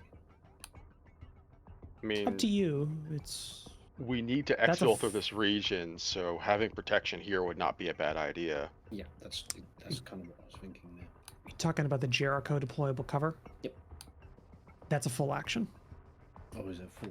Ah, right. Yeah, you can see. Yeah, you can see it at the bottom there. You want something with a quick action. Oh, yes. So your grenades would work as a quick action. That's kind of it. Applying lock on again. Yeah, you could apply a lock on.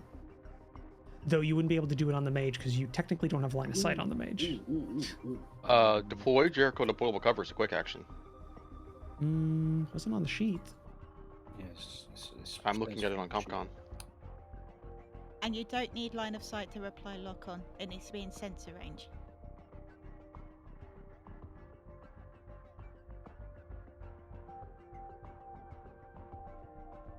Yeah, I'm gonna just go ahead and deploy lock-on. Sure. Come on. Just do a lock-on. Okay. Yeah, so.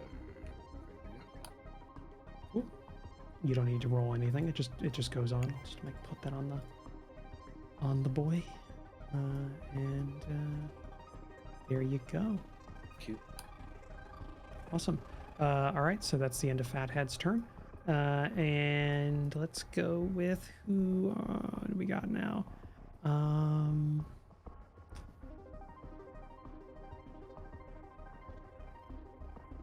What the hell? Hold on a second. Something happened. Got signed in as the wrong person for some reason.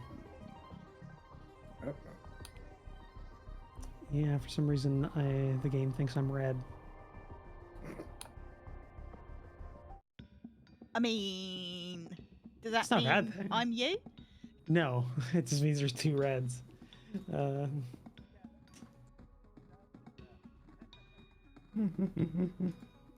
Okay, there we go. I'm back. Yeah, we'll have these guys go. They're going to stay in their position, but they are going to go ahead and use their anti-weapon.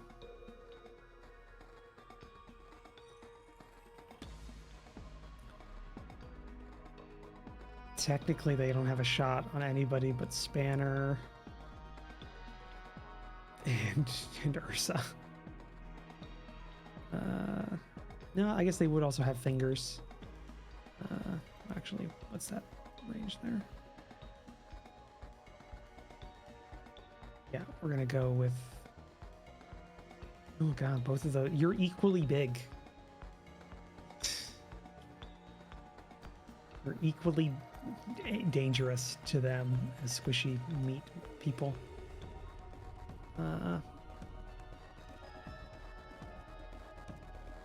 They're gonna go for Ursa because there's a lock on they can consume, so that makes the most tactical sense. So they're gonna go ahead and do that. Is there an anti-armor attack? They consume a lock on and fire. So That's a fucking crit. Jesus. Remember of the armor, if you have any. I don't It was know armor if you're- piercing. It is, yeah. You're never mind. Yeah, you take 5 damage from a kind of shape charge rocket kind of lancing out of one of the windows of the police station, and it kind of just strikes you on your armored hide, which it's a bit of damage, but it's not as bad actually. Not with your you're in the second author, right? Yeah. Yeah, so yeah, it's not as bad as it could have been. Yeah, and that's the end of their turn. So do you want one of Thompson's troops to go, or Ursa, do you want to go? Honestly, I'm gonna say I'll go, because at the very point, if I move, that'll give them a position to have cover with, and then they can take their turns and do what they'd like. Ursa is going to. I have to boost to do anything, so that's fine. Ursa's going to boost, and despite being in this big old mech, Ursa still just flies whee to here Okay. with his jump jets, and then he is going to move another 4 over to here. Okay. You see a quaking chicken walker at the end of the alleyway. With the way that this angle set up, does this guy have cover from me? You're a size 2, so no. Well, this is a 1 on top of a 1. I'm making sure I'm aiming around the building here. You can draw an unobstructed line from a controlled hex. The spotter's dangerous, but I think the mage is a bigger problem, especially since it still hasn't gone. Ursa is going to... From previous experience, you all know that the spotter does not have an offensive weapon. Yeah, the spotter's just here to mark people and be like, I'm a nuisance. It has a marker light on it, and that's all it's got. He is going to It's just a teenager with a laser pointer. I'll go Yes, send that but one. who's the cat? I really want to hit this thing. This is going to be at a +1 accuracy. Kapew! I crit it! Yep, it had 3 HP, so it has 1 armor, so that downgrades to 10 damage, but you still overkilled it by 3 times its HP that it had. So it blows up bigly. As Ursa has upgraded himself to a fully automatic shotgun. Hmm. Oh, sorry, I forgot to declare this. As a particle action at the start of the turn, he's going to take a heat, and he is going to project a shield on these guys, so that if they attack them, they have +2 difficulty. Wouldn't have saved him from the first attack, but it will save him from hopefully any future attacks. I'll keep in mind. And he's going to take that 1 heat for that, and that is going to be Ursa's turn.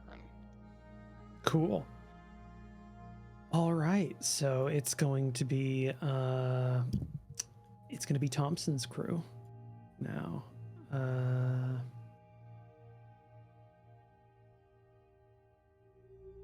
Let's see here. I think Fingers is going to go first. So Fingers is going to activate. I had a lot of fun coming up with the call signs of this entire unit. The design on their mechs is pretty solid too. Go ahead, Utari. Sorry about that. I am going to use a reaction here. Open channels. I get to use a command as a reaction at the start of any other player's turn and give them a leadership dice. Cool. What does a leadership dice do? They just get it. It's basically an accuracy. Gives You them just an get a. accuracy. Cool. Okay. Yeah. If Fingers they, is gonna take I that. think it's if they follow the direction that you give Yes, them. if they follow the direction. Meta time, can I ask you what your intention was before I give this command? What do you think I was doing, huh? What do you think? Well, these are NPCs. Like they just do whatever you tell them to do. So That is true. That is true. Fingers was going to start moving southerly to put his mass of a machine between you guys and Coots, who's moving up. Looks like they're kind of vectoring this way. He wants to kind of like and what head them off. weapons do they have? Have they got range if they move to that position on any of them? He has a heavy assault shield and a rotary grenade launcher. That is a loading, arcing When in doubt, gun. just depress the trigger and watch everything vanish. Okay, yeah. So I'm going to command Fingers. Fingers, move directly south. Engage targets on eastern bank. So basically move down and engage Coots. Cool. Yeah, he answers back. All right, boss. And he gets, if he follows that, he's going to get accuracy. A very high pitched guy's voice. Just that absolute trope that they put the little kid character in the big massive mech. It's a little 5'1", 120-pound soaking wet dude.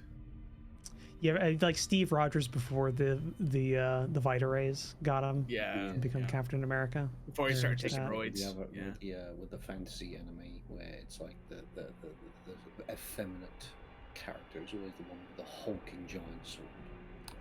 Yeah, it's Cloud. Okay, he Cloud's uses a effeminate? movement. Oh yeah. Oh yeah. So he moves and boosts to get down there because he's slow as hell. And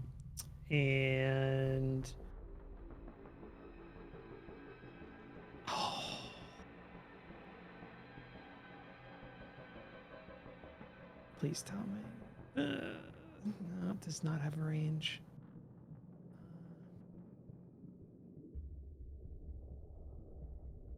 Yeah. Oh, for reference as well, you can use Fingers as hardcover. I figured he was similar to what Ursa was. Yeah, he also has a bonus.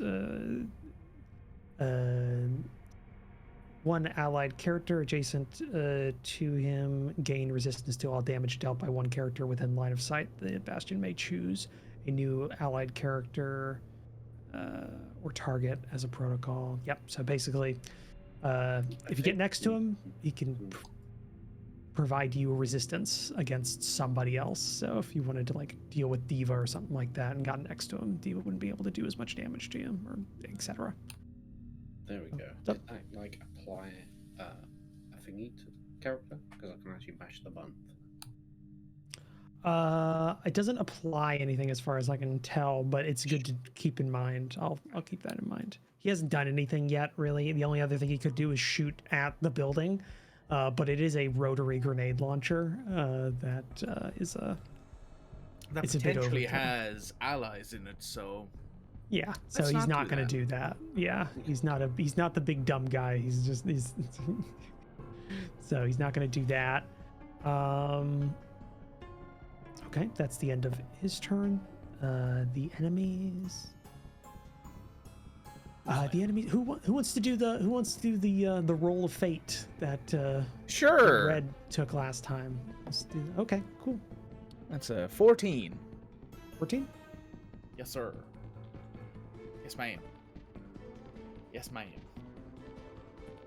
All Sorry, right. it's the beret. What's that? What's the sun thing on it supposed to mean? What's the flash on it? Yeah. Oh, it's something I thought worked as, because this is in my head because I've worked out the beret colors for the Avari military service branches, so Lancers are red beret. Oh, right. Your Should be your orange. sunshine right now is what it is. The Your thing sunshine. on the beret is Should be orange. badge. Yep. This specific Like, one badge, is or it could represent, just command or whatever. yeah. Well, this is an officer's kind of. This is why my idea of what an officer looks like. This would probably be something like oh, what was his name? Low pass, or no, not low. No, high top. Which it's the actual commander of the unit. Should be orange. Sunshine. Just saying it. It should be orange. End of story. Best color in the world. Or sunshine when she's being forced to wear her dress uniform. I don't think Yeah. I've ever seen an orange military beret. They do. an Yeah, they don't. actual bright orange. Yeah, and this is specifically Source one's is some swag I got years ago from a Halo thing. So this is like a Spartan. It's like a That's cool. Spartan symbol or Totally something like works as that. a unit badge. It totally works. It does work as a unit badge. So yeah, that's why I used it. It was either that or I found some other type of swag that I could put on it, and it's I have to do diving into that jewelry box. Okay, cool. She's still that in there. happened. Yeah. All right, straight leg's gonna go. I do love that the jet mech is named Straight Leg. Yep. It's great. It's fantastic, man. Yeah, it is a yeah. Thank you. You've got the irony. Every Yeah. single one of the names I've given to any pilot in the Avari kind of system, irony has been on the top of my list. 1, 2, 3, 4, 5. He flies over there. He flies over there. Straight leg.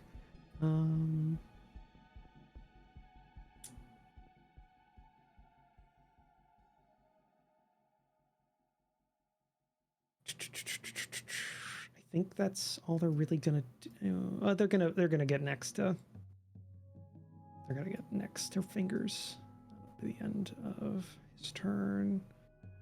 Thompson's gonna go, and Thompson's just gonna move pretty standard forward 1, 2, 3, 4, and target the spotter.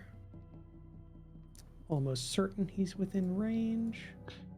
There is a Yes. country that actually does orange berets, but I'm not going to say it on stream, given the political climate. Cool.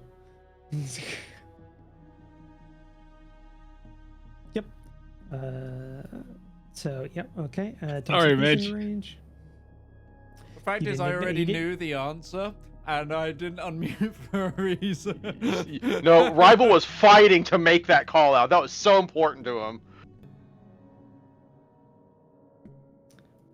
Yeah. Thompson's just gonna fire his assault rifle. I do have soft cover. Oh. Oh, it does. It does 2 damage, right? Yeah. It does reliable. Ooh, that's it for Thompson's stuff. And then Comet goes. I think, what the fuck The is fact Comet that Mr. gonna do? Thompson isn't using like a submachine gun with a drum barrel, I'm upset. No, he's the point of Mr. Thompson is the fact that one, he's been given his call sign because he's the epitome of a high school principal in terms of everything, and in terms of his combat, he is the most bare bones, blandest thing you could think of. So he is a regular mech with an assault rifle. It's his thing. Yeah, listen, just because it's bland doesn't mean it doesn't work, right? Well, it's very high school principal-esque in the sense that they would also probably like coach basketball and something like that. And they'd be the person that goes like, you got to teach the fundamentals. The fundamentals are the important part of the game. You got to rebound. You got to stack good screens. It's the fundamentals that are important. Yeah. So yeah. It would like clean it. You got to be like Windex. I had a lot of fun with these guys. I want to know what Mr. Thompson taught. Would teach. That's a funny thing though. He wasn't. This is just what he looks like. He's not actually a teacher. No, Used to be. in my mind, retired he's actually a teacher. That's like where it's like one of those things of like, it's one of those things of like, yeah, it's like, what did you do? I was like, you look like a teacher. Because I am a teacher. I was a teacher. Cool. Well, you see, it turns out teaching kids doesn't pay as well as military operations. So here he is now. Maybe when he's and when you see Comet move, Reaper, you see well, you don't see anything. When Comet starts moving, they basically become invisible. Like a field opens up around them as they start moving, and when they stop, the field dissipates. Essentially, they're invisible during their turn, so reactions and stuff deal with them like that. But yeah, she does not have any options available to her because her well, sensors actually do kind of work. She might have range on. She would have range on that. Because she's a tech combatant, so that's all she has. She doesn't have a gun. She's like, what happens though when she loses all of her tech sensors? Does she just become like Iron Man when he's out of ammunition and pulls out a Glock 19? She just goes invisible and hides and waits for the rest of her team to finish. She just runs. She's like, all right. Yeah, it just runs. No, Comet's gonna go ahead and use her blind attack. She's gonna try and blind the spotter because that's probably the most effective thing, and she would know that. So, yeah.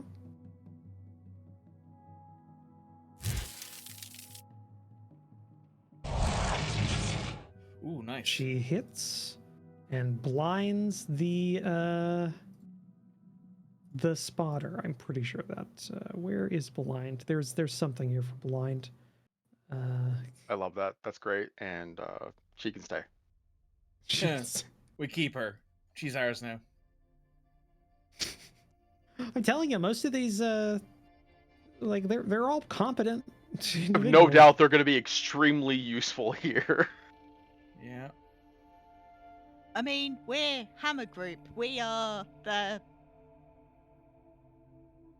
meat shields, for want of a better term. So they're actually the competent ones. We're the buckwits. We're here because they have nothing better to assign us to. Yeah, you've been thrown into a bowl and just expected to work together while they've been honing their skills. Yeah, so for the next turn, the spotter cannot only has line of sight to the immediately adjacent hexes. It does not have anything past that. We are literally someone who has realized that he forgot about bringing friends over for lunch and is currently stirring together a Caesar salad with whatever they can find in their fridge. Okay, now that's the end of Comet's turn, so she's done, and that's we actually have a fridge. Yeah, and that's the end of that round. So then we start up at the next round because the APCs are holding their action until you give them the go-ahead to move out. They are in cover. They're staying still for right now. So there we go. Round 2 starts at the top of the round with whoever wants to go on your side, or whoever you want to go. We're gonna Give have to me deal with the 1 guys in minute. the police station. Like, I know it's gonna damage the police station potentially, but like they have to be dealt with, right? Well, Well, the, if you get the APCs have Hudsons didn't 3 go, squads so. of infantry in them. So the you Hudsons would- didn't go with the first round, The did they? whole They haven't plan gone yet. is that Well, they weren't given a go-ahead to move. Like, if you wanted them to move during that round, they Sure. could have taken a movement action. Well, looking at and do the something. current layout of the map, there's only one enemy currently in our sector, and that's the spotter. So having them move now would probably not be a bad idea, right? I was about to say I was going to call out for Ursa to deal with the spotter ASAP, Yeah. and everyone else sweep east. Because the only other threats at this point are the 2 over here, and like they could go after them, but if they get into the buildings before they get here, then so they have the same issue. Yeah. Presumably. And the APCs move out to the police station as soon as the spotter is taken out. As soon as the spotter's taken out, or do you want to move at the end, or did you want them to move at the end of the turn, take a movement action? No, they can move after the spotter has been taken out. Okay, cool. They will do so. That is their orders. So yeah, they stood still for the end of the round and they're just waiting. And you also know, I would just point out that the anti-armor weapon that the infantry are using is not it is a limited use weapon. Like, it is not, because they're essentially using AT4, like fire forget. yeah, like a law or an AT4 or like a javelin tube. Like, they only have so many in there that they can use. You know, so. I just realized we just put a whole operation together. You know what we didn't ask to bring along? The tank we took. Pretty sure they wouldn't let Yeah. us do that. You didn't have the crew to crew it. Sure, that's fair. You know, I was just pointing it out, but there's legitimate reasons why we would bring along. Would you guys like me to start throwing some rounds downrange at the big boy walking this way? Both of them. Or The do you spotter's want Ursa to blinded. go first? Spotter's No, Spotter's yeah. blinded. Spotter's not gonna be able to do shit. And as long as I haven't gone, these guys in the middle here still have difficulty to hit me. So I'm fine with them going first.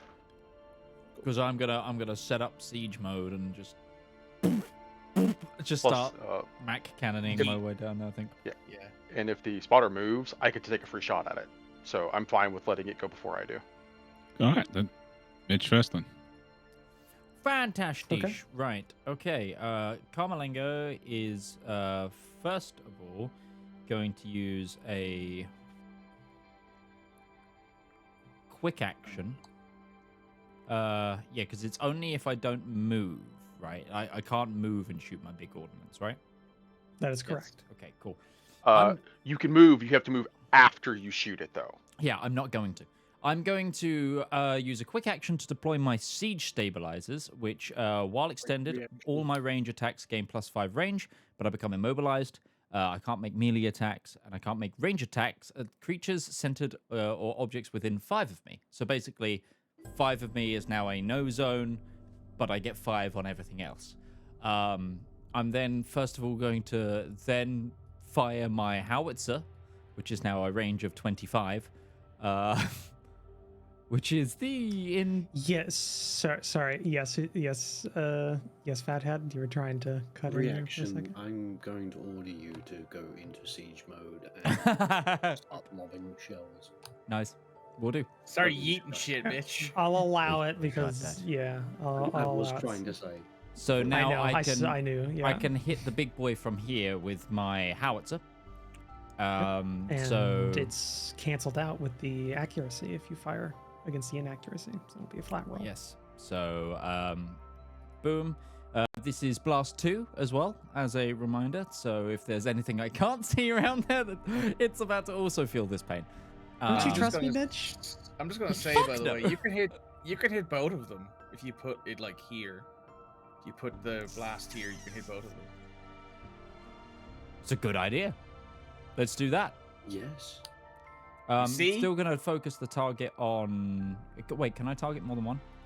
No. No, you have to target one at a time because of Foundry limitations. But that's Okay. just Foundry. So I have a lock on to consume. Do I? No. Yeah. What's You apply an accuracy. You apply an accuracy. an accuracy? There we go. Boom. Yeah, they don't have a lock on, but you get given the Legion die. Okay, yeah, I'm gonna make sure that's on the big guy first. So, Mac Daddy Howitzer heavy cannon on launch. Yeah, it's a miss. Easy You did not consume your accuracy, or the leadership die.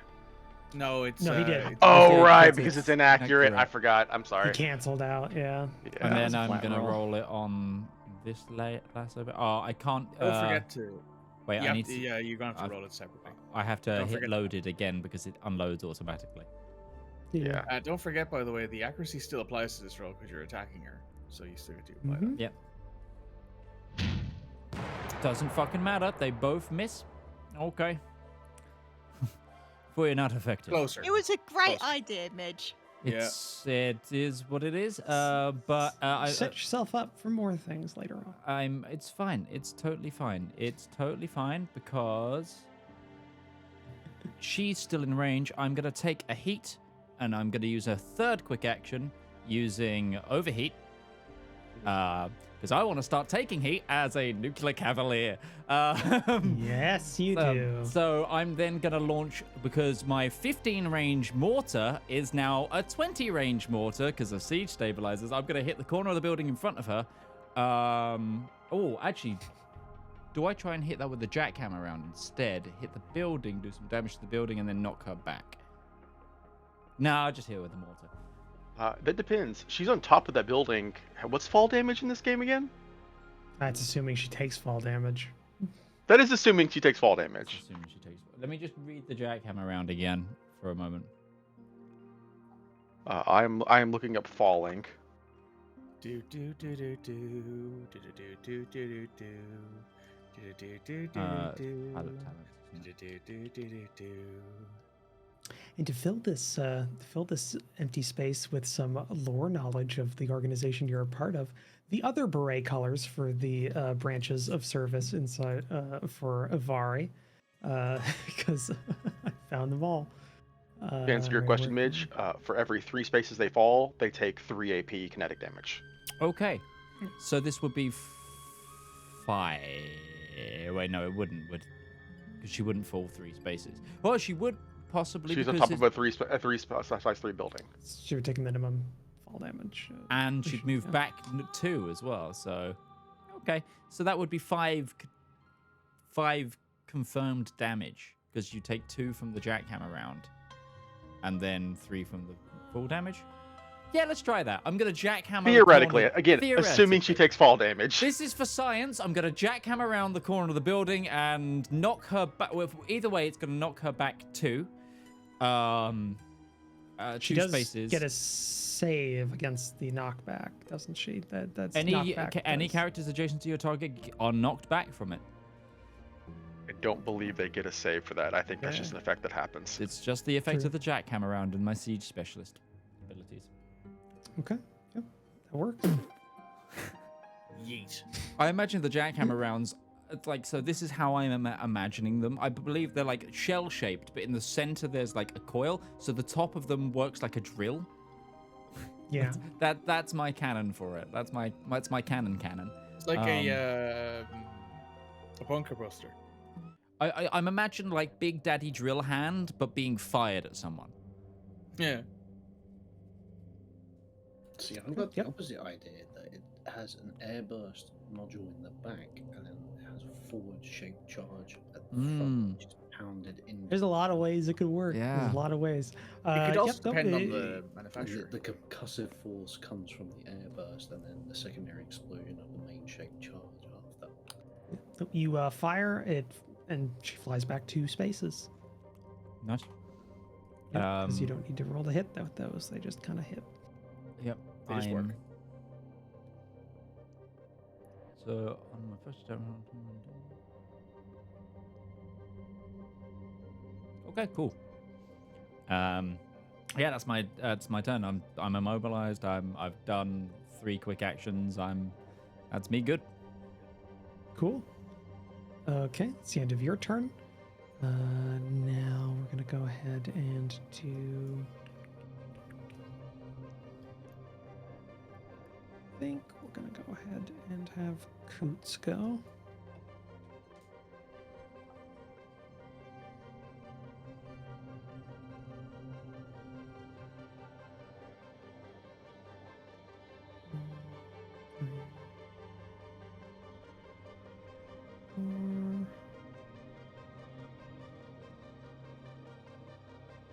Move up.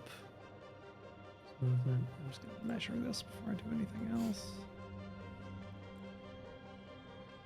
I actually want to ask Roach, what the hell is this building that's surrounded by water? It's a I explained it before. It's like a water fountain kind of like feature. I think it's a big it's like front of the police station, kind of like like big kind of open area. It's supposed to be like a memorial to the police or whatever. Yeah, something like It's that. so huge. I was like, is this something else that I'm just not realizing? I'm It's sure. a massive like, water fountain, like Las Vegas style. Yeah. Coots moves up and targets Fingers. His names are ridiculous. Coots and Fingers. Coots and Fingers. Yep. Fingers and Coots. It does sound like some sort of like webcomic. It does, doesn't it? Like it's. Yeah. I want to point out something that I just noticed in credit to Roach. If you double click an ally, like as if you're trying to target them, it highlights them in blue instead of red, showing you should not shoot them. Friendly, blue on blue, blue on blue. Like That's apparently for the best. there's actually IFF in this, and I'm like, you know what? I really appreciate that. I like how there's just a bunch of dots appearing over, Yes, you shouldn't shoot them. appearing over her Technically fingers. Stop you. Well, the VIs in the mechs would probably tell you like that is confirmed. That is a friendly you're targeting. Sure. I'm just more giving credit to Foundry and Roach for the fact that that's actually possible. Yeah, it's cool.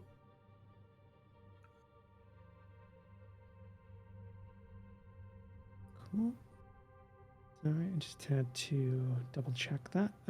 Right. So, yep. Target. Main gun. I don't think there's any applied extra bits to this. Nope, it's blast 1, which blast 1 is 1 hex around the target area, but not sure how that works with a size 2.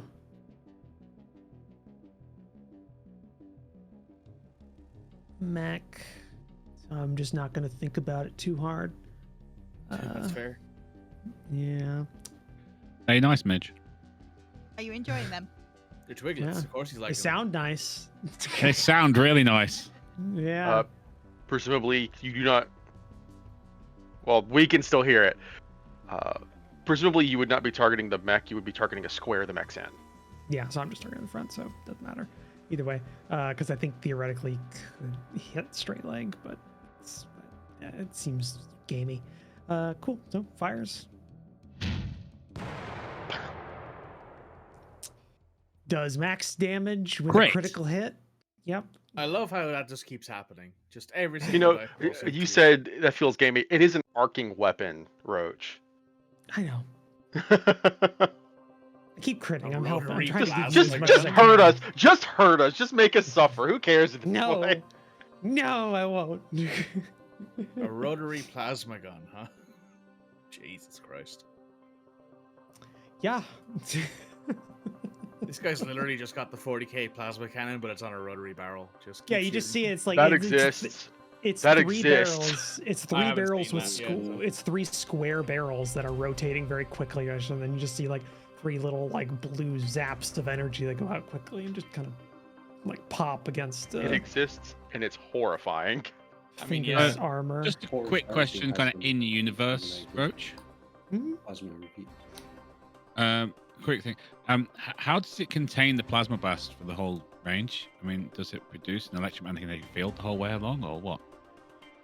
Yeah, well, that would be the only methodology of being able to actually fuse a plasma weapon is to have magnetic containment with it. The only other thing you could also do is maybe like contain it inside of a like a containment vessel that shoots Okay. out and then pops at the. I was going to say, pops open. to give you this free one, what you have, Rival, is it shoots out what is essentially like plasma contained by an electronic field produced by nanites that can self-move and project and guide it to its location. Okay, see, that's a sci-fi answer I can get behind. Yeah. Oh, you know what? I have an answer for you, Rival. Space magic. That's how I was so ready. I was so ready for this to be like nanomachine, son. Just Nah. biotics. Yeah. It's space magic. That's how this works. It's space magic. Yep. I don't have to explain it. Is it original trilogy space magic or sequel trilogy space magic? Because if it's sequel trilogy, forget it. I'm gonna keep playing. Please do. It's a space magic. It's the space magic that makes you the most happy. How's that sound? Yeah. So he fires his main gun, and then he's going to use his secondary action to apply a lock-on to Fingers. How I'm dare sure you Fingers is attack fine. Fingers? Well, it's not the lock-on's not for him. No, I mean, I'm sure Fingers is an armored creature. I'm sure he didn't take very much damage from that hit. I'm sure he's fine. He took 1 HP of damage. Yeah, that's what I thought. Ah, he's fine. He's fine. He has Absolute unit. He has 3 armor. He needs it because he only has 1 structure point. So Yeah, they're so not as he- tanky as we are in long term. Yeah, so that is a thing. Yeah, so that's the end of Coot's turn. Now it's up to you guys. Okay, so my turn is just going to be me relocating and reloading, I think. So I'm not sure. Yeah, if you're going to do that, then we can get you set for the next turn. Yeah. My turn's just going to be trying to get in range of someone and throwing more tech attacks at them. Cool. But I can only do that in a range of 10. So basically, if it's 18 or shorter, I can do it. But I really want to hit Diva with it, and she's too far away. I think we inadvertently Alright. actually moved her farther away. Yeah. It's true. Curse Diva is ass. Actually, it wouldn't a matter. mobile enemy, so that's you never know. Really?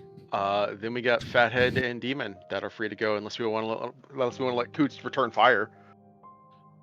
I mean, Kuz may as well return fire. Fingers can return fire. Finger, sorry. Yeah. Yep. I've just had a thought. I can move 4, and then I can quick action boost, and then I can take my scene boost. So that's 12, isn't it? Yes. So I can get into range of Diva if you want me to do that. Yeah, go for it. And I think if you put yourself, you could put yourself right here and be really heavily protected as well. Because they would not have any line of sight on you behind that building. Yeah, that's a level 1, so you'd be actually behind the building. Yeah. Yeah, do that. Because that way we can maybe slow Diva down. Send it. Slow Diva down. You can't stop her, but you can only slow her down. No, you can never stop divas. You can only slow them down. I've just realized with my What- siege stabilizers means my assault rifle is also range 15 now. Yep. Nice. You're arcing an assault rifle. So It's Curve the just the bullet. joke about. It's just about the I can do jokey the heavy who doesn't need to move. He just becomes a turret. yeah. I mean, I can technically Because- turn my assault rifle into an arcing weapon as well, but that's because of the fact that I have an armory in my mech. I'm just on stilts. I could move and then dash to get right up next to Fingers, and then using my free scene dash, and then I could lock on Coots before Fingers fires, and then Fingers would get a lock on plus my ability where they're adjacent. Means they can That- reroll the attack effectively. They get to pick the result. That could be the next one then. That's a 'cause passive I'll go ability as now, well. and then whoever goes, and then you can go, and then Fingers can go. And with that, I have no problems. Right, I am going to attempt to invade Diva. Cool. You're hacking her Instagram profile. No. What is it with all the horses? Diva is a horse girl. Confirmed. I can't imagine this any other way than the character from Rainbow Six Siege, where like she just hacks their phone. They just bring their phone up, and it's just Duck Heavy. it's, Oh, yeah. Yeah. Yeah. All right, Red. Okay, so It's basically just attack, which you're going I against know. her. Yeah.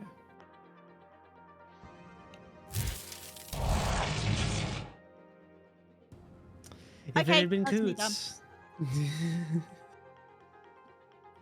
Okay, that's it. That's you done. All right, and I think Diva's gonna go. Damn, she keeps not rolling well on that recharge. That's fine. good. No, it's not, because that's her thing. I mean, it's That's fine. her I'm ability fine with to- it. We're fine. That's her with it. ability to instantaneously transport 50 squares within line of sight, or 50 hexes We are absolutely fine with this, Roach. on a quick action. Yeah, we're cool with this. It's I not a think we're okay problem. with this. Absolutely not. I hear zero problems with this particular. Shush. She's instead going to use her regular movement, which is still teleportation, but for a much smaller distance. 1, 2, 3, 4, 5. I actually don't know if slowed affects teleportation. This is a fun fact.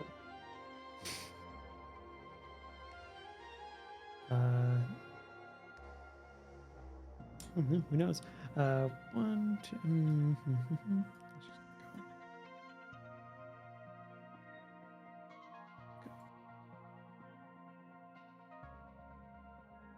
Gonna teleport over there, and then target Spanner, because Spanner tried to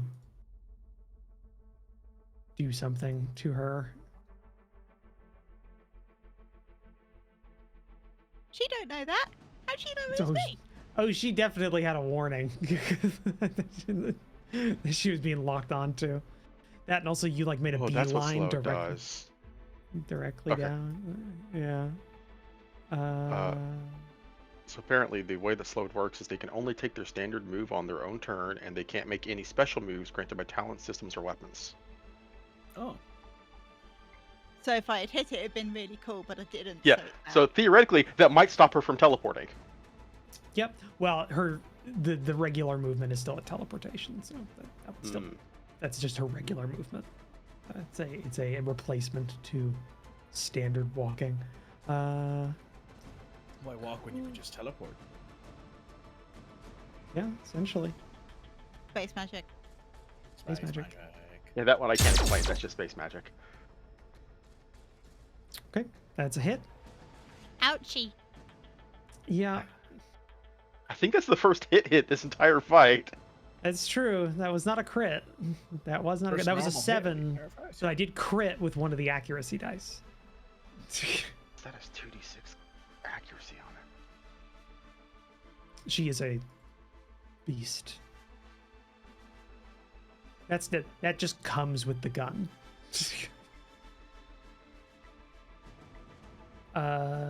And for other quick action, I think she's going to, what is her sensor range?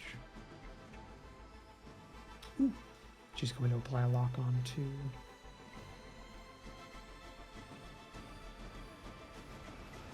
Spanner with her other quick action. And that's it. Who else wants to go? Who's up next? I believe it was Fathead now. Yep. Oh, right. Yep. Had a plan. So, using my protocol, get my free dash. Mm-hmm. Hold on, I mashed the button. And I'm going to hold on. It's a free action as well. That's even better. So I'm going to give Finger the field command so I'm doing it in my turn rather than as a reaction. Giving them another leadership dice. They're going to hold position, and I want them to open fire on Diva. Specifically Diva. If they do they have range to Diva with their weapons? Are you the Fingers? Yeah. Asking if Fingers has range. Fingers has max range of 8, and he has a movement speed of 4. And Diva is currently 13 away, so he theoretically would move 1, 2, 3. He'd be one shy unless he boosted. So he'd be there. Yeah, he would be 1 shy. 1 shy. Okay, never mind. He can see Coots though, right? Yeah, no, because they're both size 2, so yeah, so they can see each other across. Fingers is going to maintain position because it's still useful cover here, and just offload on Coots. That is my command, to give them the leadership die, to stack with the other ability, which allows them to roll with the what's my particularize, which is when an allied character adjacent to you attacks a target and consumes a lock-on, they may roll twice and choose either result. Now I can do lock-on as a quick action, correct? Yes. Okay, yeah. I'm locking on to Coots. Okay, you apply a lock on. Let's have a look here. And I have another thing to use for the other quick action. Potentially, yes, yeah.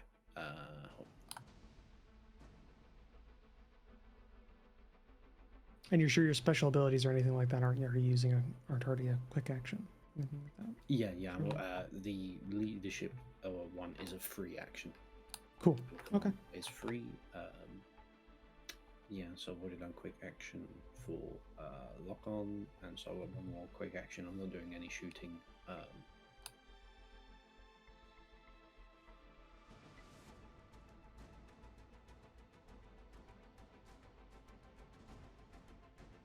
And then I'm going to use covering fire on Coots, which is a quick action. Right. I'm just stacking all the things. Yeah, no, you're good. You're good. Covering fire. You choose a character within line of sight and range of one of your heavy ranged weapons, and within 10 spaces, they're impaired until the start of the next turn. Okay, yeah, so they're impaired. I am Buff Makepeace's character. Yeah, so that works. It's all right. You haven't encountered them yet, but the RPVs, the hummingbirds, can do this to you guys. So yeah, yeah. Disgusting. Right. Yeah. We've encountered them, yes. Yeah. Well, I'm talking. Fathead has. Yeah, Fathead hasn't seen them yet. Yeah. Maybe. Who knows? Depends on how many of those, how many more of those rolls we need. I'm gonna have to save my last 2 leadership die just in case. I'm kind of burning through my 5 pretty quick. Yeah, we're midway through round 2, and you've already used like I think half of them. I'm trying to leverage them as much as possible though. Yeah, it was a good, really heavy start. Cool. With that, I think the next one is gonna be. Oh, okay. I think it's going to be the infantry, and they're going to target. They don't really have anybody good because if they target Ursa, they get difficulty. They get a difficulty.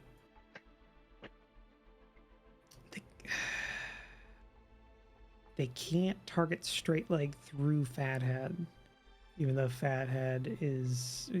straight leg is the one with the the lock on, so that's a problem because they're right next to Fingers, who has the buff, who's the guardian.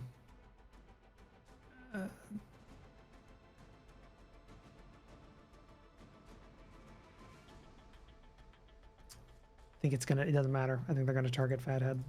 You're gonna have to do it.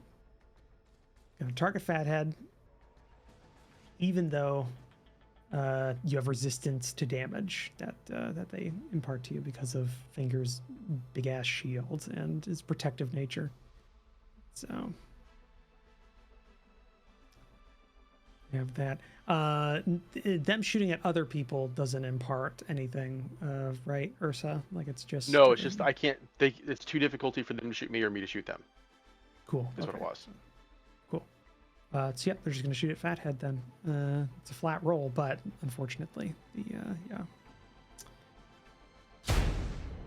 Oof. yeah, you take half of that. Rounding up or down? It means if they shot me, they would have hit me anyways. I think it's rounding down because it's always in favor of the players. So yeah, it's rounding down. So you take 2 damage. 2 damage. It's AP, so your armor doesn't matter on that one. Okay. I don't have any anyway. Oh, okay. Thank you for telling me that. I'm a buff character. There's a reason why I'm hiding behind fingers. Yeah, it's true. Okay. Now it's So who's up for you out of all you? Fingers. Fingers? Fingers? He's jacked to the tits on me. Jacked. Jacked to the tits. I would never. When we call a call sign Fingers is jacked to the tits. Is Yeah. Yeah, oh. Yeah. I do love it. Put it on a we were hoodie. calling them like real like femboy energy as well. It's just. I didn't use those words.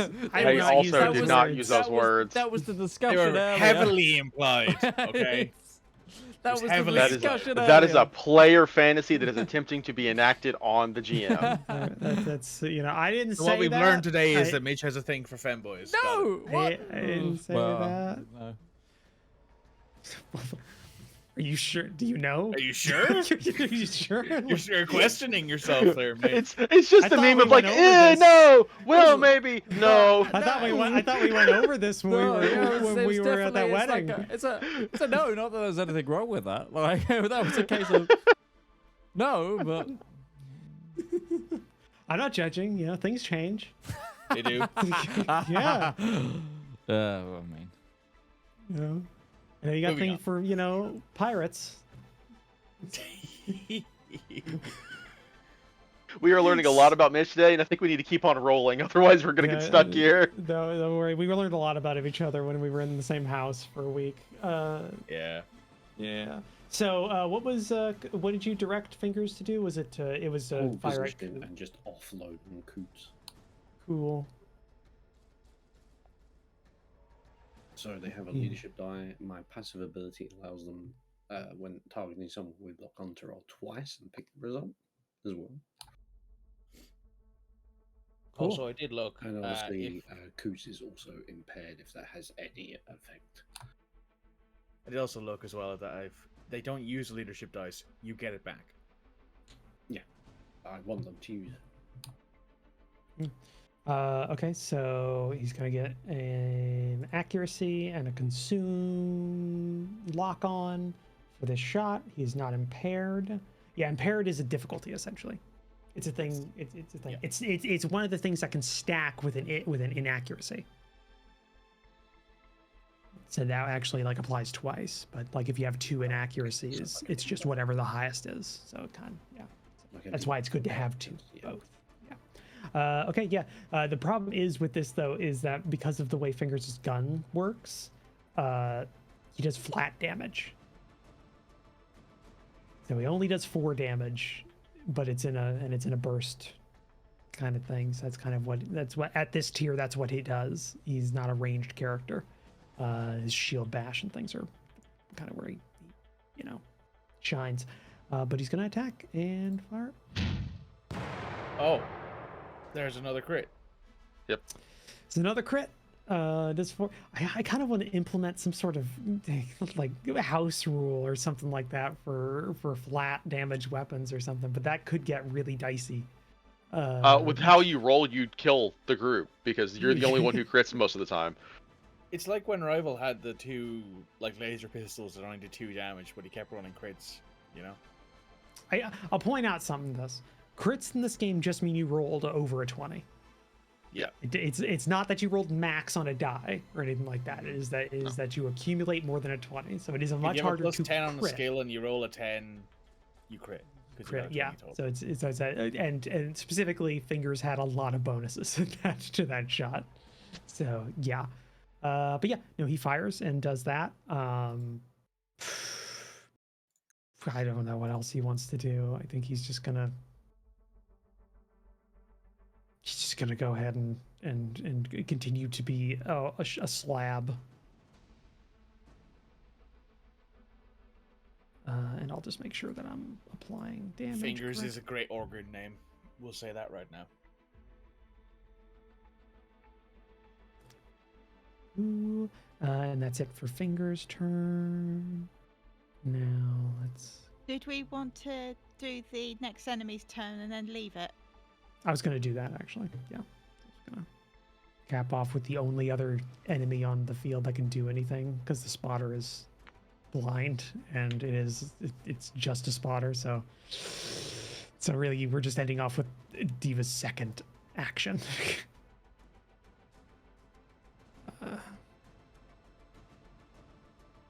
Yay. So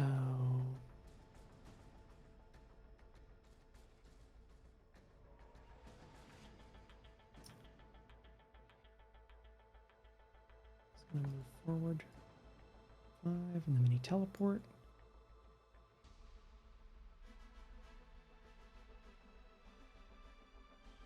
Gonna target demon. Because she's on a level 3 building, looking over Fingers and past to demon. And just gonna do a regular attack on him. Her regular attack.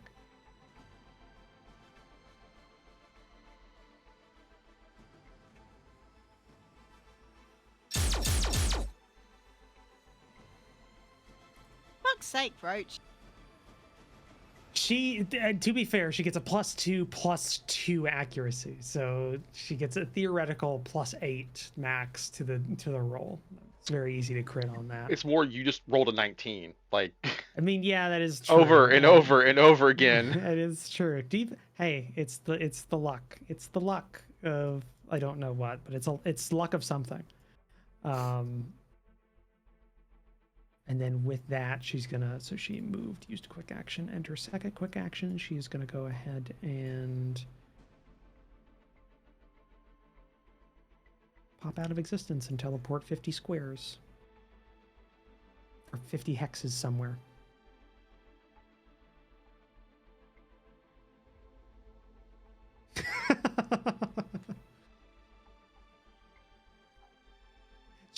There was That's a specific. why I tried to slow her down. There's a specific hierarchy of priorities that the named characters in this combat had, and Diva's been waiting so long to get this teleport back for this action. And yeah, that's the end of her turn, because yeah, she's out of line of sight.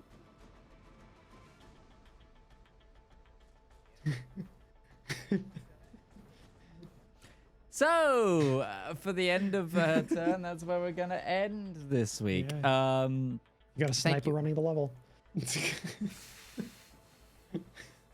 So, without further ado, all I've got to do is to thank everybody who's been here. Thank you to Commissar Roach for writing and GMing this campaign.